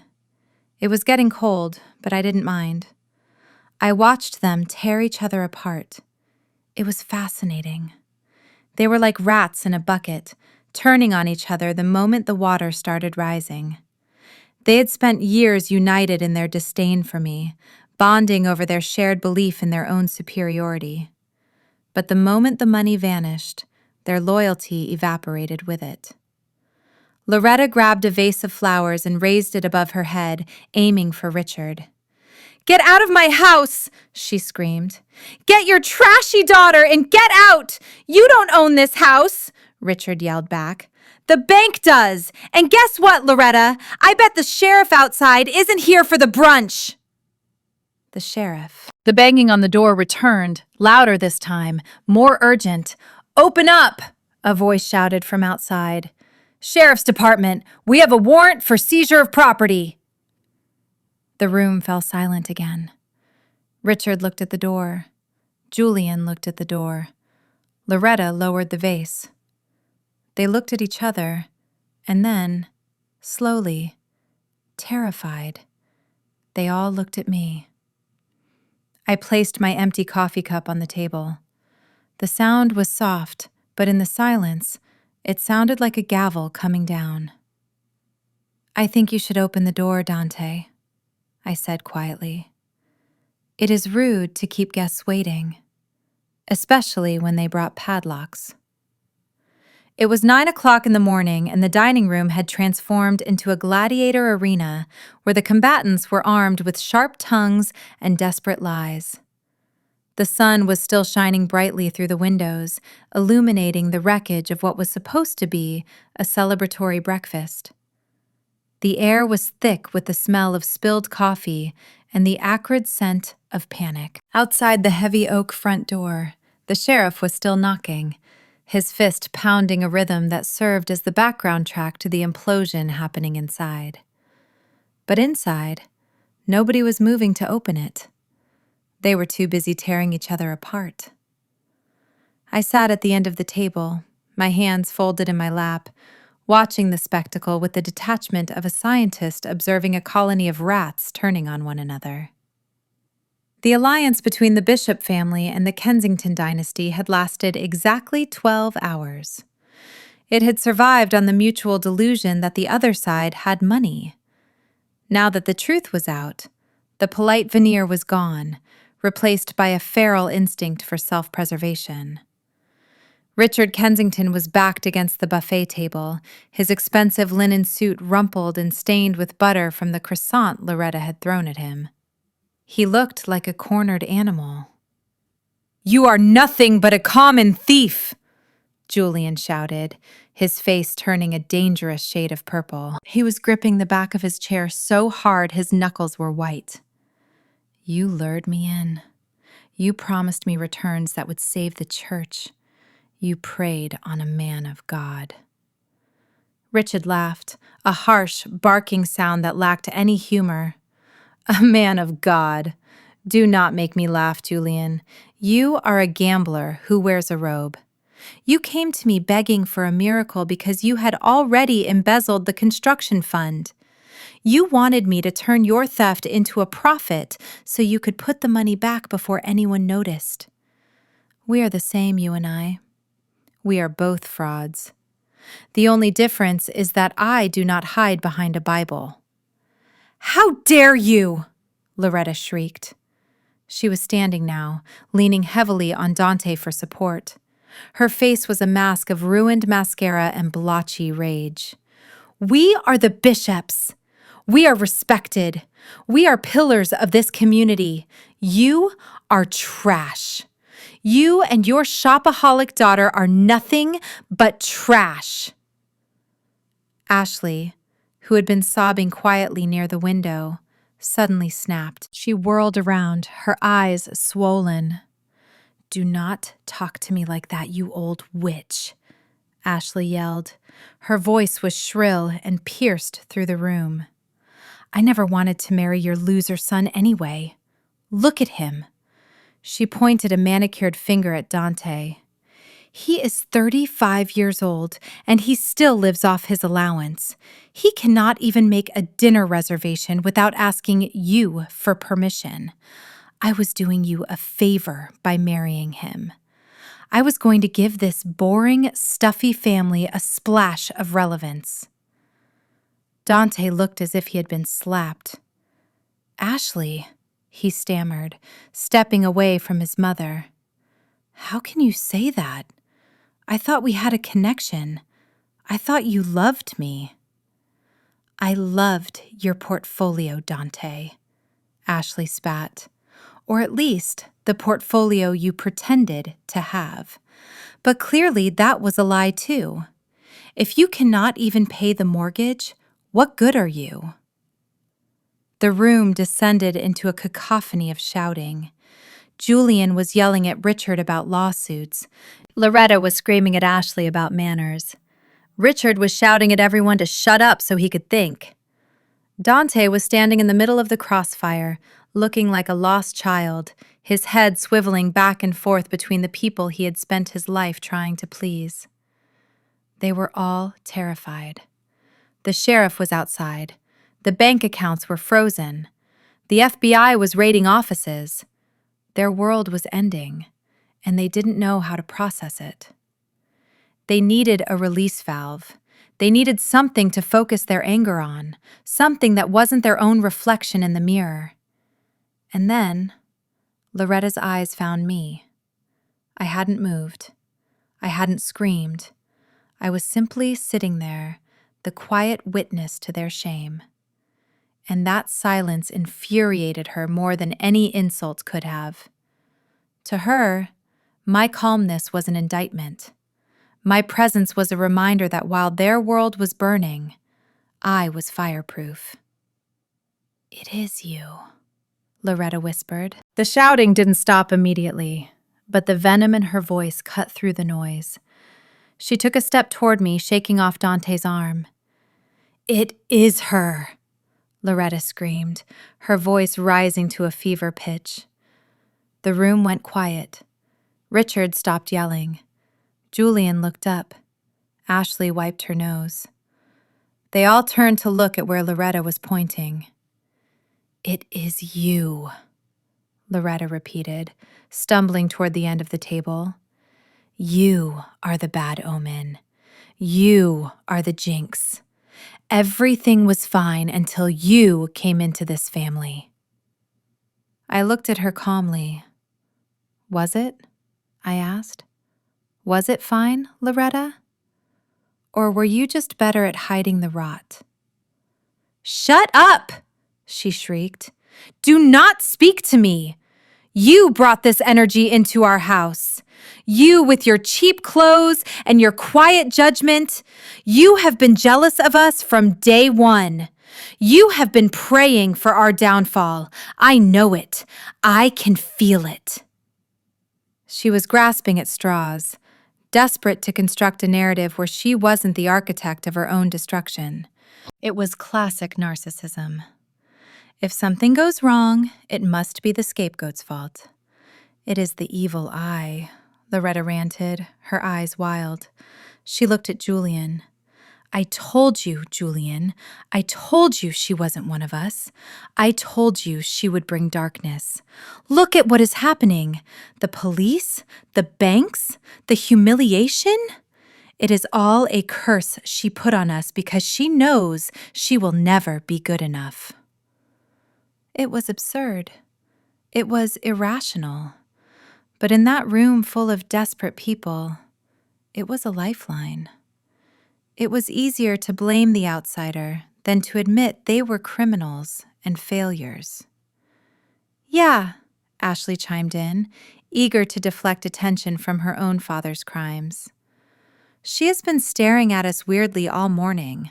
It is creepy. She is probably enjoying this." Julian nodded, his face hardening. "You should have stayed in the kitchen where you belong, Simone. You have polluted this house." They were circling the wagons. Even as they hated each other, they hated me more because I saw them for what they were. They united in their disdain for me. "Dante!" Loretta commanded, grabbing her son's arm and pulling him forward. "Get her out of here. I do not want to see her face. If the sheriff comes in, I do not want her sitting here gloating. Make her leave." I looked at my husband. This was it. This was the final test. The truth was laid bare. His family was crumbling. His fiancée was a fraud who just admitted she only wanted his money. His mother was blaming me for financial crimes she committed. Dante looked at me. He looked at my face, the face he had kissed, the face he had woken up next to for 5 years. He saw the woman who had balanced his checkbook, ironed his shirts, and held his hand when he was anxious. But then he looked at his mother. He saw the matriarch, the source of his identity, even if that identity was a lie. He saw the crumbling ruins of the life he wanted to inherit. He took a deep breath and made his choice. "Simone, Dante said, his voice tired and devoid of warmth. Please, just go. I stared at him. You are kicking me out, Dante? Now? Mom is in shock, Dante said, avoiding my eyes. He gestured vaguely at the chaos. This is a family crisis. We need to handle this privately. You are making it worse by being here. You are upsetting everyone. I am upsetting everyone? I repeated slowly. Not the FBI raid? Not the foreclosure? Not the fact that your fiancé just called you a loser? Dante flinched, but he stood his ground. Just leave, Simone. Pack a bag, go to a hotel, go to your aunt's house. I do not care. Just get out of my sight. I cannot deal with you right now. I need to focus on saving my family. Saving his family. He still didn't get it. He thought the danger was outside the door. He didn't realize the executioner was sitting at his breakfast table. Something inside me finally snapped. It wasn't a loud snap. It was the quiet click of a lock disengaging. The last tether of loyalty I held for Dante severed completely. I looked at them. Loretta panting with malice, Julian trembling with cowardice, Richard and Ashley oozing deceit. And Dante, the hollow man. I didn't say a word. I simply stood up. The sound of my chair scraping against the hardwood floor echoed in the silent room. I picked up my coffee cup. I looked at it for a moment, then I let it drop. It hit the floor and shattered. The sound was sharp and violent, shards of ceramic scattered across the expensive rug. Loretta gasped, "You crazy?" I reached down to the empty chair beside me. I picked up the thick black folder I had brought from my office. The folder with the silver Mountain Peak logo embossed on the front. I didn't hand it to them. I threw it. I put my weight behind it and hurled the heavy binder down the length of the mahogany table. It slid across the polished wood with a heavy, menacing hiss, knocking over the crystal pitcher of orange juice. The pitcher crashed to the floor, exploding in a shower of glass and sticky liquid. Orange juice splattered onto Ashley's white cashmere pants. She screamed. The binder spun to a halt right in front of Dante. Silence descended on the room. Total, heavy silence. The kind of silence that happens after a gunshot. "What is this?"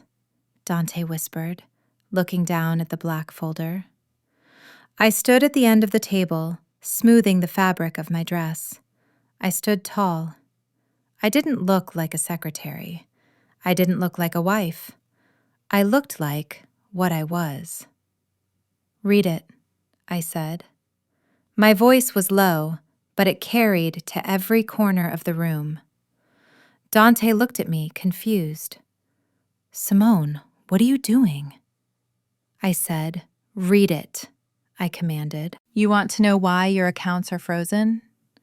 You want to know why the club membership is revoked? You want to know who sent the FBI to Richard's office?" I walked slowly toward them. They parted like the Red Sea, backing away from me as if I were radioactive. "You called me a curse, Loretta," I said, locking eyes with her. "You were right, but I am not a superstition. I am a consequence." Dante's trembling hand reached out and flipped open the cover of the binder. The first page wasn't a spreadsheet. It wasn't a legal threat. It was a title deed. A deed of trust for the property located at 1422 Highland Avenue, the Bishop Estate. Dante's eyes scanned the document. He blinked. He shook his head. He read it again. "Obsidian Capital," he whispered.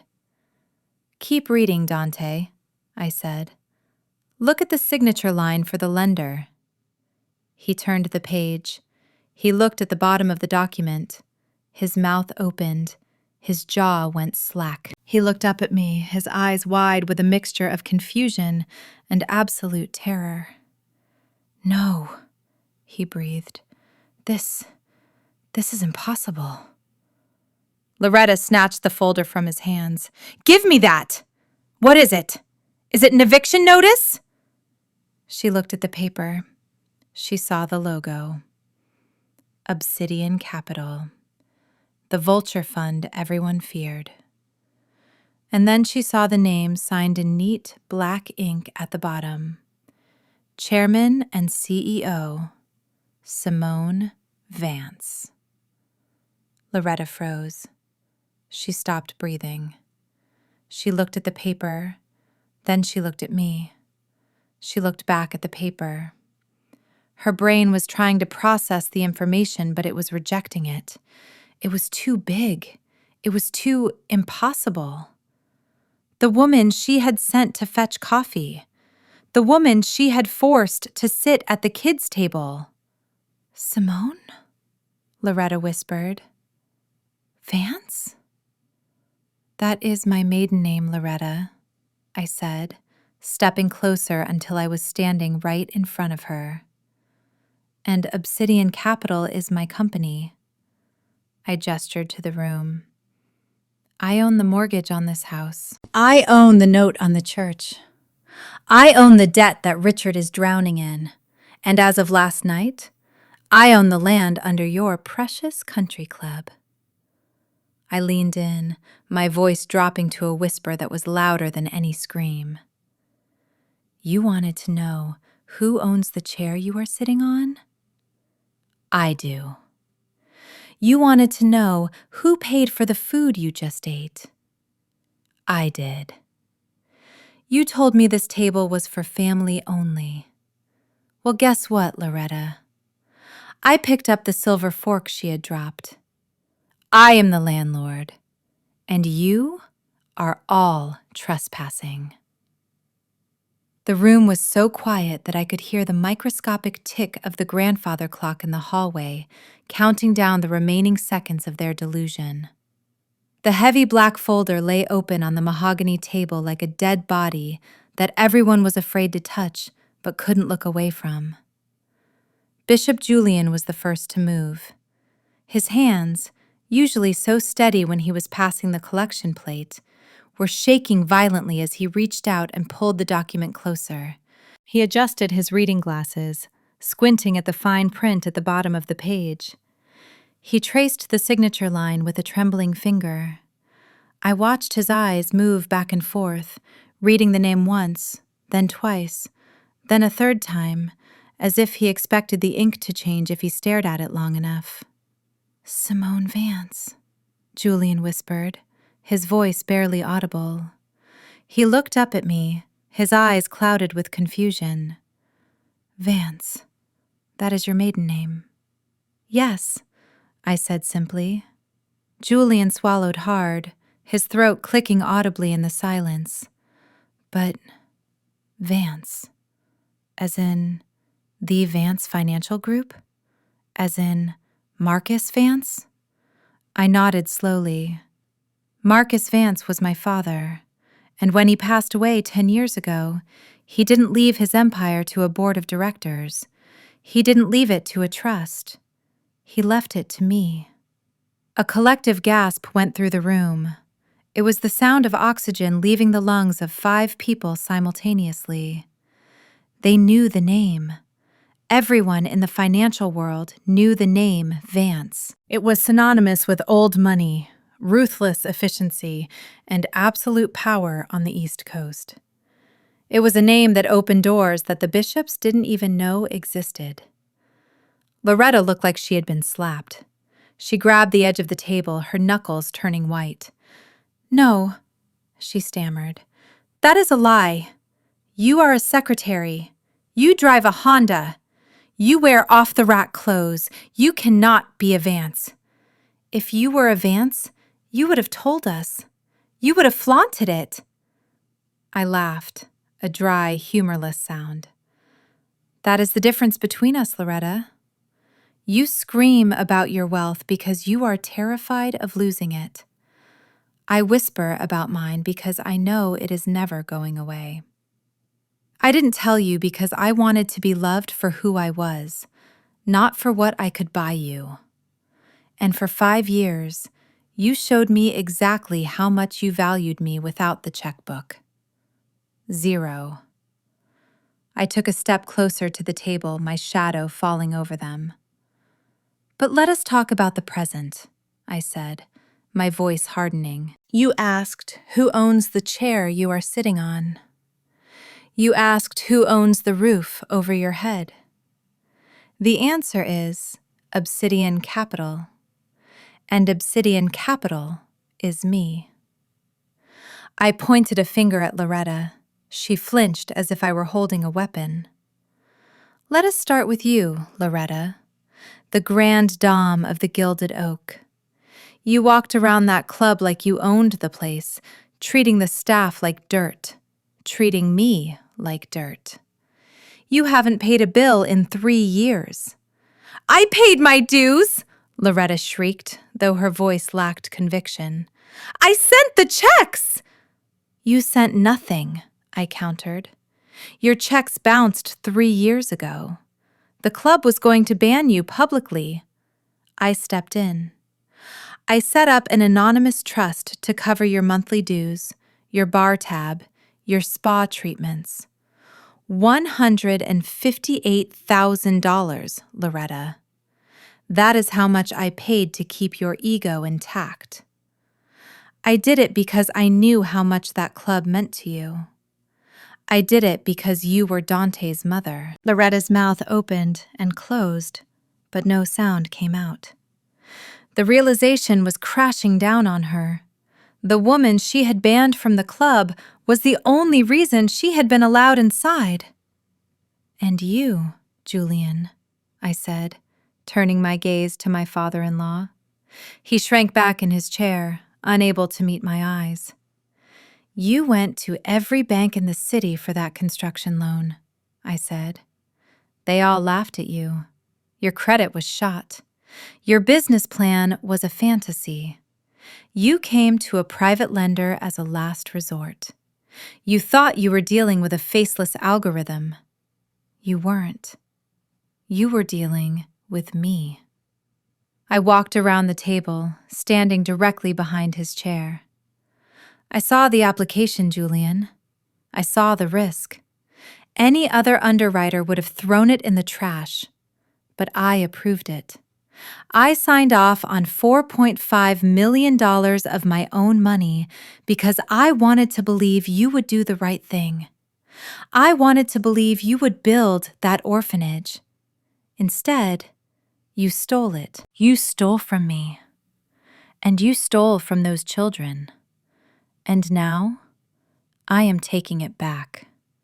Julian put his head in his hands and began to weep. It wasn't a cry of repentance. It was the cry of a man who realized he had hustled the wrong person. I turned my attention to the Kensingtons. Richard and Ashley were huddled together near the window, looking like deer caught in the headlights of a semi-truck. And you two, I said, my voice dripping with disdain. The royalty of Connecticut. Richard straightened up, trying to muster some shred of dignity. Now look here, Mrs. Vance, or whoever you are. We had no dealings with you. This is a family matter.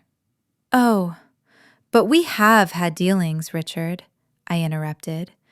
You see, when Trey announced his engagement to Ashley, I did my due diligence. I wanted to give you a wedding gift. Ashley looked up, her tear-stained face flickering with a momentary spark of hope. A gift? Yes, Ashley, I said. I know about the debt. I know about the $3.2 million you owe to creditors all over the state. I know your house is in foreclosure. I know you are broke. Ashley flinched, biting her lip. I felt sorry for you, I continued. I truly did.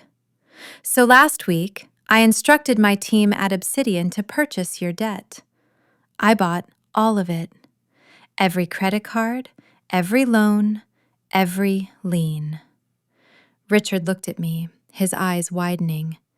You bought our debt? I did, I nodded.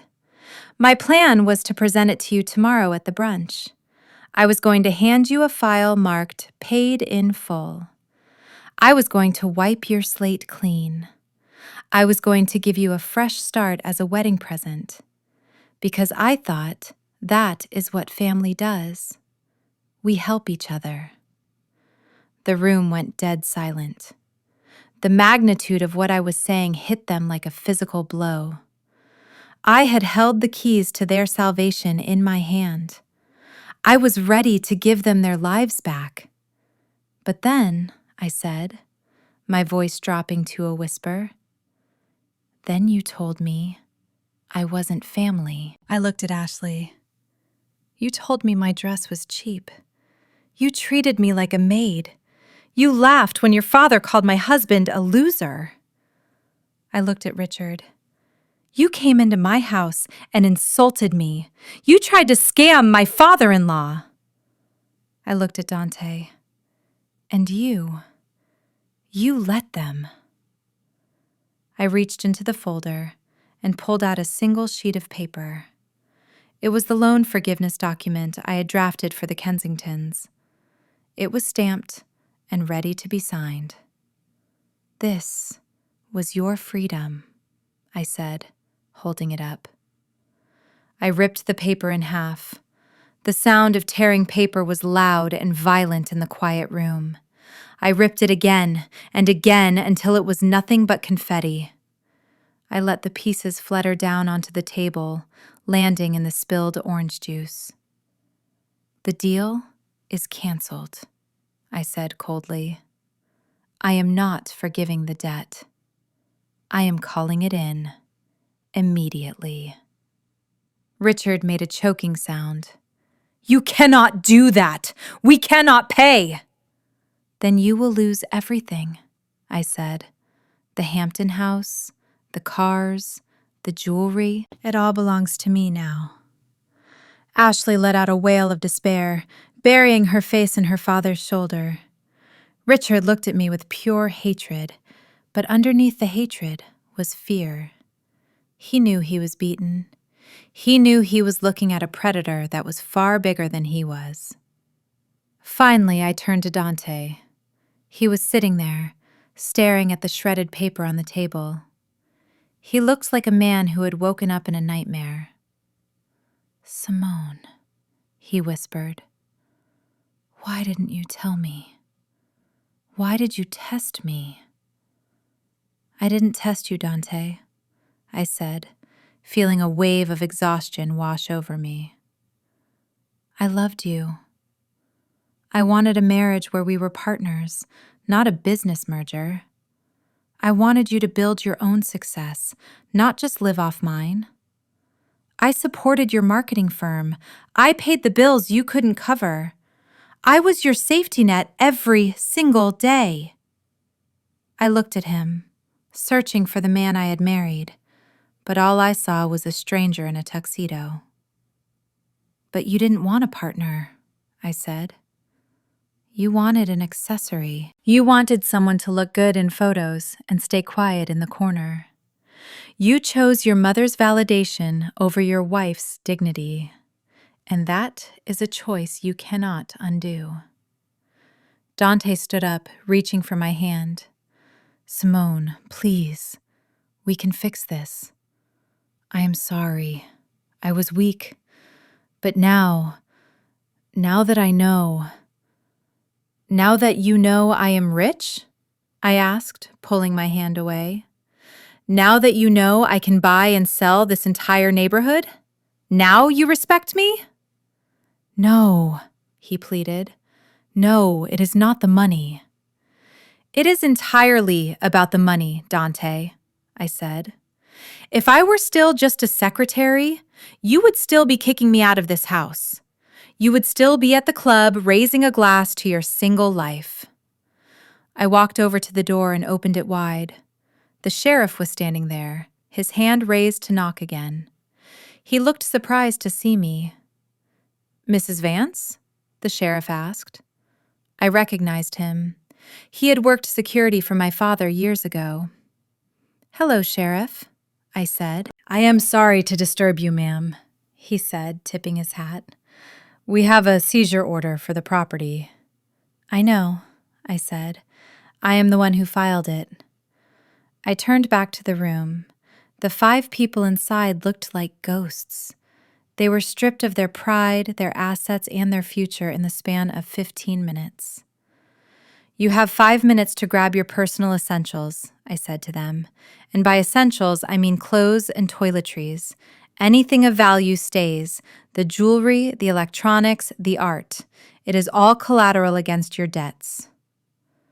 Loretta found her voice one last time. "You cannot do this," she wept. "This is my home. Where will we go?" "I don't know, Loretta," I said, picking up my purse. "Maybe you can go to the Gilded Oak. Oh, wait. You are banned." I walked out onto the porch, the morning air cool and fresh against my skin. "5 minutes, Sheriff," I called back over my shoulder. "Then change the locks." I walked toward my car, the gravel crunching beneath my heels. I didn't look back. I didn't need to. I knew exactly what was happening behind me. The Bishop Empire had fallen, and I was the one who had pushed the button. And the most satisfying part? I hadn't used a single illegal trick. I hadn't lied. I hadn't cheated. I had simply let them be exactly who they were, and then I handed them the bill. The gravel of the long, winding driveway crunched under the heavy tires of the approaching vehicles. It was a sound that usually signaled the arrival of caterers or florists, the service providers that sustained the Bishop family's illusion of grandeur. But today, the sound was different. It was heavier, more aggressive. It was the sound of authority arriving to reclaim what was theirs. I stood on the porch, my purse slung over my shoulder, watching as 2 black SUVs with tinted windows pulled up directly behind the sheriff's cruiser. They parked with military precision, blocking any potential exit for the cars remaining in the driveway. The engines cut, and for a moment there was silence. Then, the doors opened in unison. From the first vehicle emerged 4 men in identical charcoal suits. They carried briefcases that looked like they contained nuclear codes, but in reality, they held something far more destructive to the people inside the house. They held the foreclosure documents, the asset seizure writs, and the termination orders. From the second vehicle stepped 2 uniformed federal agents, their windbreakers emblazoned with the bright yellow letters FBI. I turned back to the open front door. Inside, the screaming had stopped, replaced by a terrified hush. The occupants of the house had huddled together in the foyer, drawn like moths to the light of the incoming disaster. Dante, Loretta, Julian, Richard, and Ashley stood in a tight knot, their faces pale, their eyes wide. They looked like survivors of a shipwreck, watching the sharks circle the life raft. Arthur Sterling, my chief legal counsel and the most feared litigator in New York, walked up the steps first. He stepped over the threshold, his polished Oxford shoes avoiding the shards of the broken pitcher I had smashed moments earlier. He didn't look at the Bishops. He didn't look at the Kensingtons. He walked straight to me. He stopped 3 feet away and offered a slight, respectful bow. It wasn't the bow of a servant. It was the deferential nod of a general reporting to his commander. "Good morning, Madam Chair," Arthur said, his voice smooth and projecting clearly into the silent house. "The seizure order has been fully executed. The property is now legally under the possession of Obsidian Capital. The locks are being changed as we speak." He gestured to the sheriff, who nodded in confirmation. "Madam Chair?" The title hung in the air, heavy and undeniable. Loretta flinched as if she had been struck. She looked at Arthur, a man she had seen on the news, a man she knew represented the ultra-wealthy, and saw him bowing to her daughter-in-law. The cognitive dissonance was breaking her. Arthur turned to face the group. His expression was bored, professional, and utterly cold. "Ladies and gentlemen," he announced, "you are currently trespassing on private property. The owner, Mrs. Vance, has graciously allowed you a 5-minute window to vacate the premises. However, before you leave, there is a matter of federal jurisdiction to attend to." He stepped aside. The 2 FBI agents moved forward, their eyes locking instantly on Richard Kensington. Richard tried to back away, stumbling into the antique coat rack. "No," he whimpered. "No, wait. I can explain. I was just leaving." "Richard Kensington," the lead agent said, his voice leaving no room for argument, "you are under arrest for wire fraud, securities fraud, and money laundering. We have a warrant for your immediate apprehension and the seizure of all assets associated with K Holdings." Richard's hands flew up in a pathetic gesture of surrender. "This is a mistake. My lawyer! I need my lawyer!" "Your lawyer is already negotiating his own immunity deal, Mr. Kensington," the agent said, pulling a pair of handcuffs from his belt. The metal clicked ominously in the quiet foyer. "Turn around. Hands behind your back." Ashley screamed. It was a raw, piercing sound that shattered the last remnants of their social composure. "Daddy, do something! Tell them who we are!" Richard didn't answer. He couldn't. He was being spun around and slammed against the wall, his cheek pressed against the expensive wallpaper he had mocked just 10 minutes ago. The handcuffs snapped shut around his wrists. Ashley lunged forward, grabbing the agent's arm. "You cannot take him! He is Richard Kensington! He is innocent!" The second agent stepped between them, his hand resting on his holster. "Ma'am, step back! Unless you want to join him for obstruction of justice, I suggest you step back right now." Ashley froze. She looked at her father, handcuffed and defeated. She looked at her fiancé, Dante, who was cowering behind his mother. She realized in that second that there was no one coming to save her. The Princess of Connecticut was alone. "Take him away," the lead agent said. They hauled Richard out the door. He didn't go quietly. He shouted, he cursed, he blamed Julian, he blamed the economy. But as they shoved him into the back of the SUV, he finally went silent. Arthur turned back to the bishops. "Now for the rest of you," he said, checking his watch. "You have 4 minutes remaining. As the chairman stated, you may take personal hygiene items and clothing, nothing else.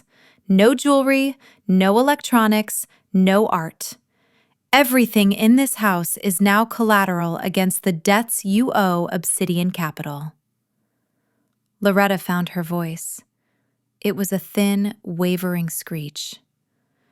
"This is my house!" she yelled, grabbing a silver candlestick from the hallway table. "You cannot take my things! These are family heirlooms!" Arthur signaled the sheriff. "Sheriff," he said calmly, "please ensure that no assets are removed from the premises." The sheriff stepped forward, his large frame blocking the doorway. "Put it down, Mrs. Bishop," he said gently but firmly. "It is not yours anymore." Loretta clutched the candlestick to her chest like a baby. "I paid for this! I bought this in Paris in '92! "You bought it on credit," Arthur corrected her, "and you defaulted on the payments. Put it down." Loretta looked at Julian for help. But Julian was already defeated. He was staring at the spot where Richard had been arrested, terrified that he was next. He knew his involvement in the church scheme was just as criminal. He was paralyzed by the fear of prison. "Julian!" Loretta screamed. "Do something! They are robbing us!" Julian shook his head slowly. "Put it down, Loretta," he whispered. "Just put it down." Loretta let out a sob that sounded like a wounded animal. She dropped the candlestick. It hit the floor with a dull thud. Dante stepped forward. He looked at me, his eyes red-rimmed and desperate. "Simone," he said, "where are we supposed to go? We have no cash. You froze the accounts." I looked at him. I remembered the 3 $20 bills he had thrown at me the night before. I remembered how he told me to order a pizza while he went to eat lobster. "I don't know, Dante," I said. "Maybe you can go to the hotel where you stayed last night." "Oh, wait. The credit card is declined, isn't it?" "Simone, please," he begged, reaching out as if to touch me. "I am your husband. You cannot leave me on the street." I stepped back out of his reach. "You left me first, Dante. You left me when you chose your mother's lie over our truth. You left me when you let them treat me like garbage." "I am just finishing the paperwork." The sheriff clapped his hands. "All right, folks. Time is up. Let's move." The eviction began. It was not dignified. It was messy and pathetic.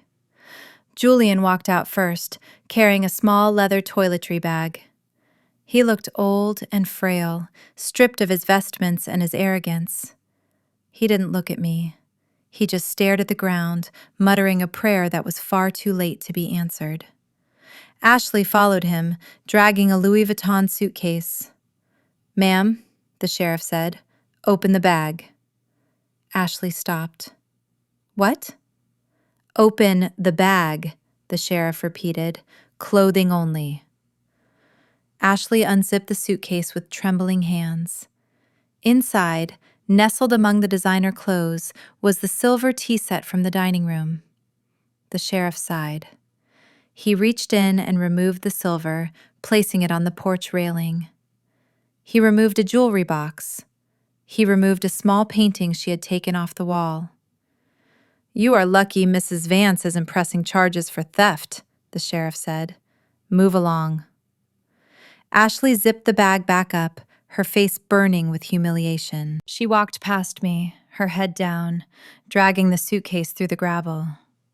Then came Dante. He was carrying a duffel bag. He stopped in front of me. He looked at the cars, the lawyers, the agents. He looked at the empire I commanded. "I didn't know," he whispered. "I really didn't know you were this powerful." "That is the problem, Dante," I said. "You never bothered to ask who I was. You were too busy telling me who I wasn't." He lowered his head and walked down the steps, joining the line of refugees on the driveway. Finally, Loretta emerged. She was the last to leave. She wasn't carrying a bag. She was clutching the door frame, her fingernails digging into the wood. She looked back into the foyer, at the chandelier, at the grand staircase, at the life she had built on lies.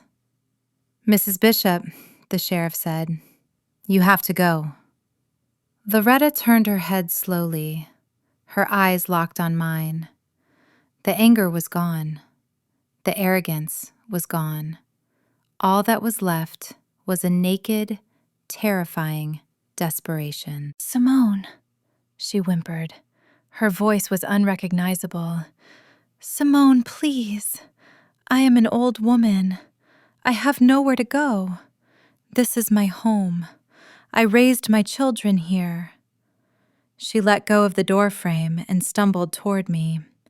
She reached out, grabbing the fabric of my dress. Her hands were shaking. "I am sorry," she sobbed. "I am so sorry. I was wrong. I see that now. We can start over, please. Don't do this to family." "We are family, Simone." I looked down at her hands clutching my dress. I felt the heat of her tears. A part of me, the old part that had wanted so desperately to be accepted, felt a twinge of pity. It would be so easy to stop this. One word from me, and Arthur would call off the dogs. One word, and I could put them back in their warm beds. But then I remembered the way she had looked at me on the stairs last night. I remembered her voice telling me I wasn't good enough to be seen. I remembered the years of subtle digs, the exclusion, the cruelty disguised as advice. And I realized that if I saved her now, she wouldn't learn. She would just hate me for having the power to save her. She would resent me, and eventually she would try to bite the hand that fed her again. I reached down and gently but firmly removed her hands from my dress. "No, Loretta," I said. My voice was soft, but it was final. "We are not family. You made that very clear last night.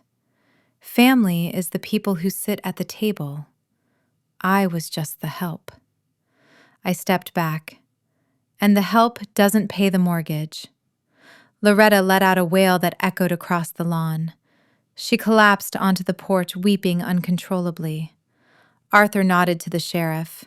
The sheriff stepped forward and helped Loretta to her feet. He guided her down the steps, supporting her weight as she sobbed. I watched them go. I watched them huddle together by the road, a group of broken people standing next to their piles of clothes. The black SUVs idled ominously. The neighbors were starting to come out of their houses, phones raised, recording the downfall of the Bishop dynasty. Arthur walked up to me. "The locks are changed, Madam Chair," he said. "The property is secured. Do you want to inspect the interior?" I looked into the empty hallway. It looked different now. It didn't look like a fortress of exclusion. It just looked like a house. A house that needed a lot of cleaning. "No, Arthur," I said, turning away. "I don't want to go inside. Sell it. Sell it all. The furniture, the silver, the house. Liquidate everything." "And the proceeds?" he asked. "Donate them," I said, walking toward my car. "Give it all to a charity that actually feeds hungry children. And put it in my mother's name." I got into the back of my car. The driver closed the door, shutting out the sound of Loretta's weeping. "Take me to the office," I said. As the car pulled away, I didn't look back at the rearview mirror. I looked forward at the road ahead. The sun was shining. The sky was blue, and for the first time in 5 years, the air tasted completely, wonderfully clean. The morning sun was climbing higher in the sky, casting long, sharp shadows across the gravel driveway where the remnants of the Bishop dynasty stood shivering. The air was crisp, carrying the scent of pine and the distant, fading wail of the police siren that had taken Richard Kensington away. I adjusted the strap of my purse on my shoulder and walked toward the waiting car. It was a Bentley Flying Spur, deep midnight blue, parked like a silent beast waiting to carry me back to my real life. My driver, Thomas, stood by the open rear door. He was a man of few words, stoic and professional, the exact opposite of the chaotic noise I was leaving behind. He didn't look at the weeping family by the roadside. His eyes were fixed on me, ready to serve the woman who signed his checks. I was halfway to the car when I heard the sound of running footsteps behind me. It was a frantic, scrambling sound, desperate and clumsy. "Simone! Wait! Please, just wait!" I didn't turn around. I kept walking, my heels clicking a steady rhythm on the stones. I knew who it was. I knew the voice. It was the voice that had promised to love me until death did us part, only to abandon me the moment a shinier option appeared. A hand grabbed my arm. It wasn't forceful, but it was clinging, sweaty and trembling. I stopped. I looked down at the hand gripping the sleeve of my gray linen dress. Then I looked up into the face of Dante Bishop. He looked wrecked. His tuxedo shirt was unbuttoned. His tie hung loose around his neck like a noose, and his eyes were wide with panic. The arrogance he had worn last night at the country club was gone. The smug indifference he had shown at breakfast was gone. All that was left was a terrified boy realizing he had lost his mother, his safety net, and his bank account in the span of an hour. He didn't just stand there. He collapsed. Right there in the driveway, in front of the sheriff, in front of his weeping mother, and in front of my driver, Dante dropped to his knees. The gravel must have dug into his skin, but he didn't seem to notice.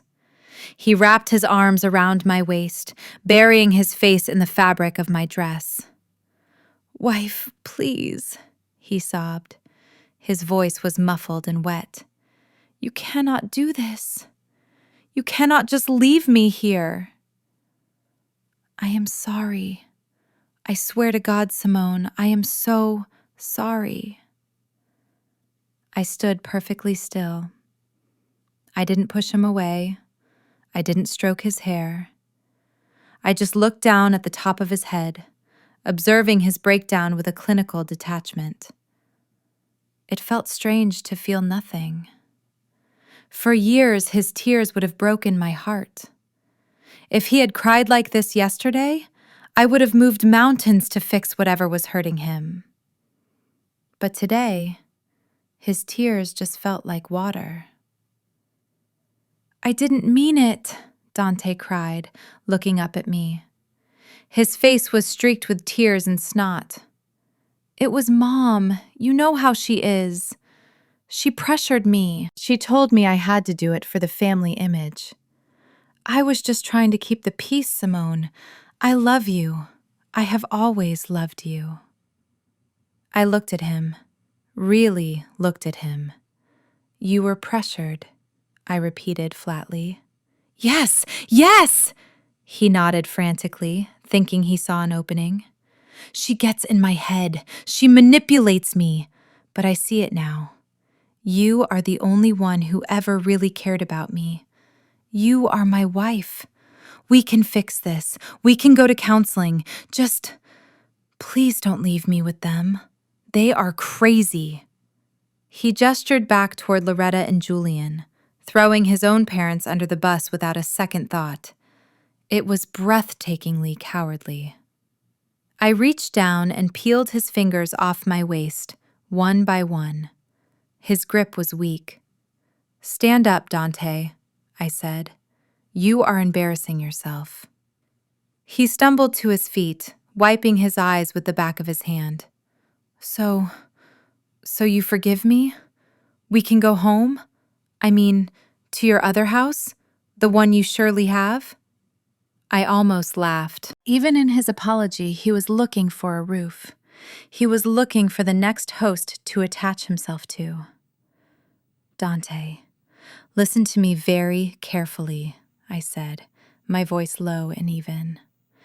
"Last night, in front of 200 of the city's elite, you stood on a stage and raised a glass to your single status. You let your mother announce to the world that our marriage was a mistake you were correcting. You danced with another woman. You courted investors as a bachelor." "But that was just for show," he protested. "It didn't mean anything." "It meant everything," I corrected him. "You told the world you were single. I am simply helping you make that statement a reality." I reached into my purse. I pulled out a thick white envelope. I had prepared it weeks ago, hoping I would never have to use it, but keeping it ready because I am a Vance, and we are always prepared. I pressed the envelope against his chest. He grabbed it reflexively. "What is this?" he asked. "Divorce papers," I said. "And a copy of the prenuptial agreement you signed 5 years ago. You probably didn't read it closely because you thought I had no assets to protect. You thought you were the one protecting your family money from me." I stepped closer, lowering my voice so only he could hear the final verdict. "There is a clause in there, Dante. The infidelity clause. It defines infidelity not just as physical acts, but as public declarations of single status that cause humiliation to the spouse. By announcing you were single last night, you triggered it." Dante stared at the envelope, his mouth opening and closing. "That means the contract is void regarding alimony," I explained. "You get nothing. No spousal support, no claim on my assets, no settlement. You leave this marriage with exactly what you brought into it, which, looking at you now, appears to be a rented tuxedo and a mother who is about to be indicted for fraud." "No," Dante whispered. "Simone, you can't. I have no money. I have no job. My dad's church is gone." "That sounds like a lot of problems for a single man with potential," I said, using his mother's words against him. "I am sure you will figure it out. You are a bishop, after all. Isn't that what you told me? That bishops are survivors?" I turned away from him. I walked the final few steps to the Bentley. Thomas opened the door, and the smell of rich leather and air conditioning wafted out, a scent of safety and success. I slid into the back seat. The comfort was immediate. I settled against the cushions, placing my purse on the seat beside me. Dante ran to the window. He banged on the glass with his palms. "Simone, open the door! Simone, I love you! Don't do this!" Thomas looked at me in the rearview mirror, his eyebrows raised in a silent question. "Go, Thomas," I said softly. Thomas nodded. He engaged the window lock and put the car in drive. As the car began to move, Dante ran alongside it for a few steps, shouting my name. But he quickly fell behind. I pressed the button to roll up the window, sealing myself inside my sanctuary. The glass rose, cutting off the sound of his begging. It muted the wails of Loretta, who was sitting on her suitcase by the gate. It silenced the shouts of Julian, who was arguing with the sheriff. The tinted glass turned them into a silent movie. I watched them shrink in the distance. They looked small. They looked insignificant. They looked like people I used to know a lifetime ago. The car turned onto the main road, picking up speed. The trees rushed by, a blur of green. I took a deep breath, filling my lungs with the cool, conditioned air. My chest felt lighter than it had in years. The knot of anxiety that had lived in my stomach, the constant fear of not being good enough, of saying the wrong thing, of wearing the wrong dress. It was gone. I reached for the car phone. I dialed a number I knew by heart. It was my executive assistant, Sarah. She answered on the first ring. "Mrs. Vance," Sarah said. "How did it go?" "It is done," I said. "The property is secured. The occupants have been vacated." "Excellent," Sarah said. "What are your instructions for the asset? Do you want us to stage it for the market? The real estate team thinks we can get a premium if we hold it until spring." "No," I said, watching the city skyline appear on the horizon. "I don't want to hold it. I want it gone. Sell it, Sarah. Put it on the market today. Price it for a quick sale. I don't care about the profit margin. Just get it off my books." "Understood," Sarah said, the sound of her typing in the background confirming the order. "And the proceeds, ma'am? Should I direct them to the General Investment Fund?" I paused. I thought about Loretta's charity. I thought about the Hermes bag bought with stolen money. I thought about Ashley's sneer and Dante's weakness. I thought about all the women who had been made to feel small by people who held power over them. No, I said. Take the proceeds from the sale, every single penny, and donate it to the Women's Legal Defense Fund. Specifically, earmark it for a program that helps women escape financial abuse and rebuild their lives after divorce. There was a smile in Sarah's voice when she replied, "A poetic choice, Mrs. Vance. I will handle it personally. Anything else?" "Yes," I said. "Book me a flight to Paris. I saw a dress in a window there last month, and I think I finally have an occasion to wear it." "Consider it done. Have a good day, Simone." I hung up the phone. I leaned my head back against the seat and closed my eyes. For 35 years, I had tried to fit into boxes that were too small for me. I had tried to be the perfect daughter, the invisible wife, the grateful employee. I had let people who were morally bankrupt tell me what I was worth. But as the Bentley sped toward the city, putting miles between me and the wreckage of the Bishop estate, I realized the truth. They hadn't underestimated me. They hadn't even seen me. They saw a reflection of what they wanted to see. They saw a victim. They saw a doormat. But now, they saw the Empress. I opened my eyes and looked out at the world passing by. It was big, and it was bright, and for the first time in my life, it was entirely mine. My name is Simone Vance. I am 35 years old. I am divorced, I am wealthy, and I am free. And if you are watching this, let my story be a reminder. Never let anyone tell you to sit at the kids' table when you own the house. If you enjoyed this story of justice served, please hit the like button and subscribe to the channel. Share this with someone who needs to be reminded of their own power. And tell me in the comments, what is the best revenge you have ever gotten on someone who underestimated you? I will see you in the next video. Until then, keep your head high and keep your receipts.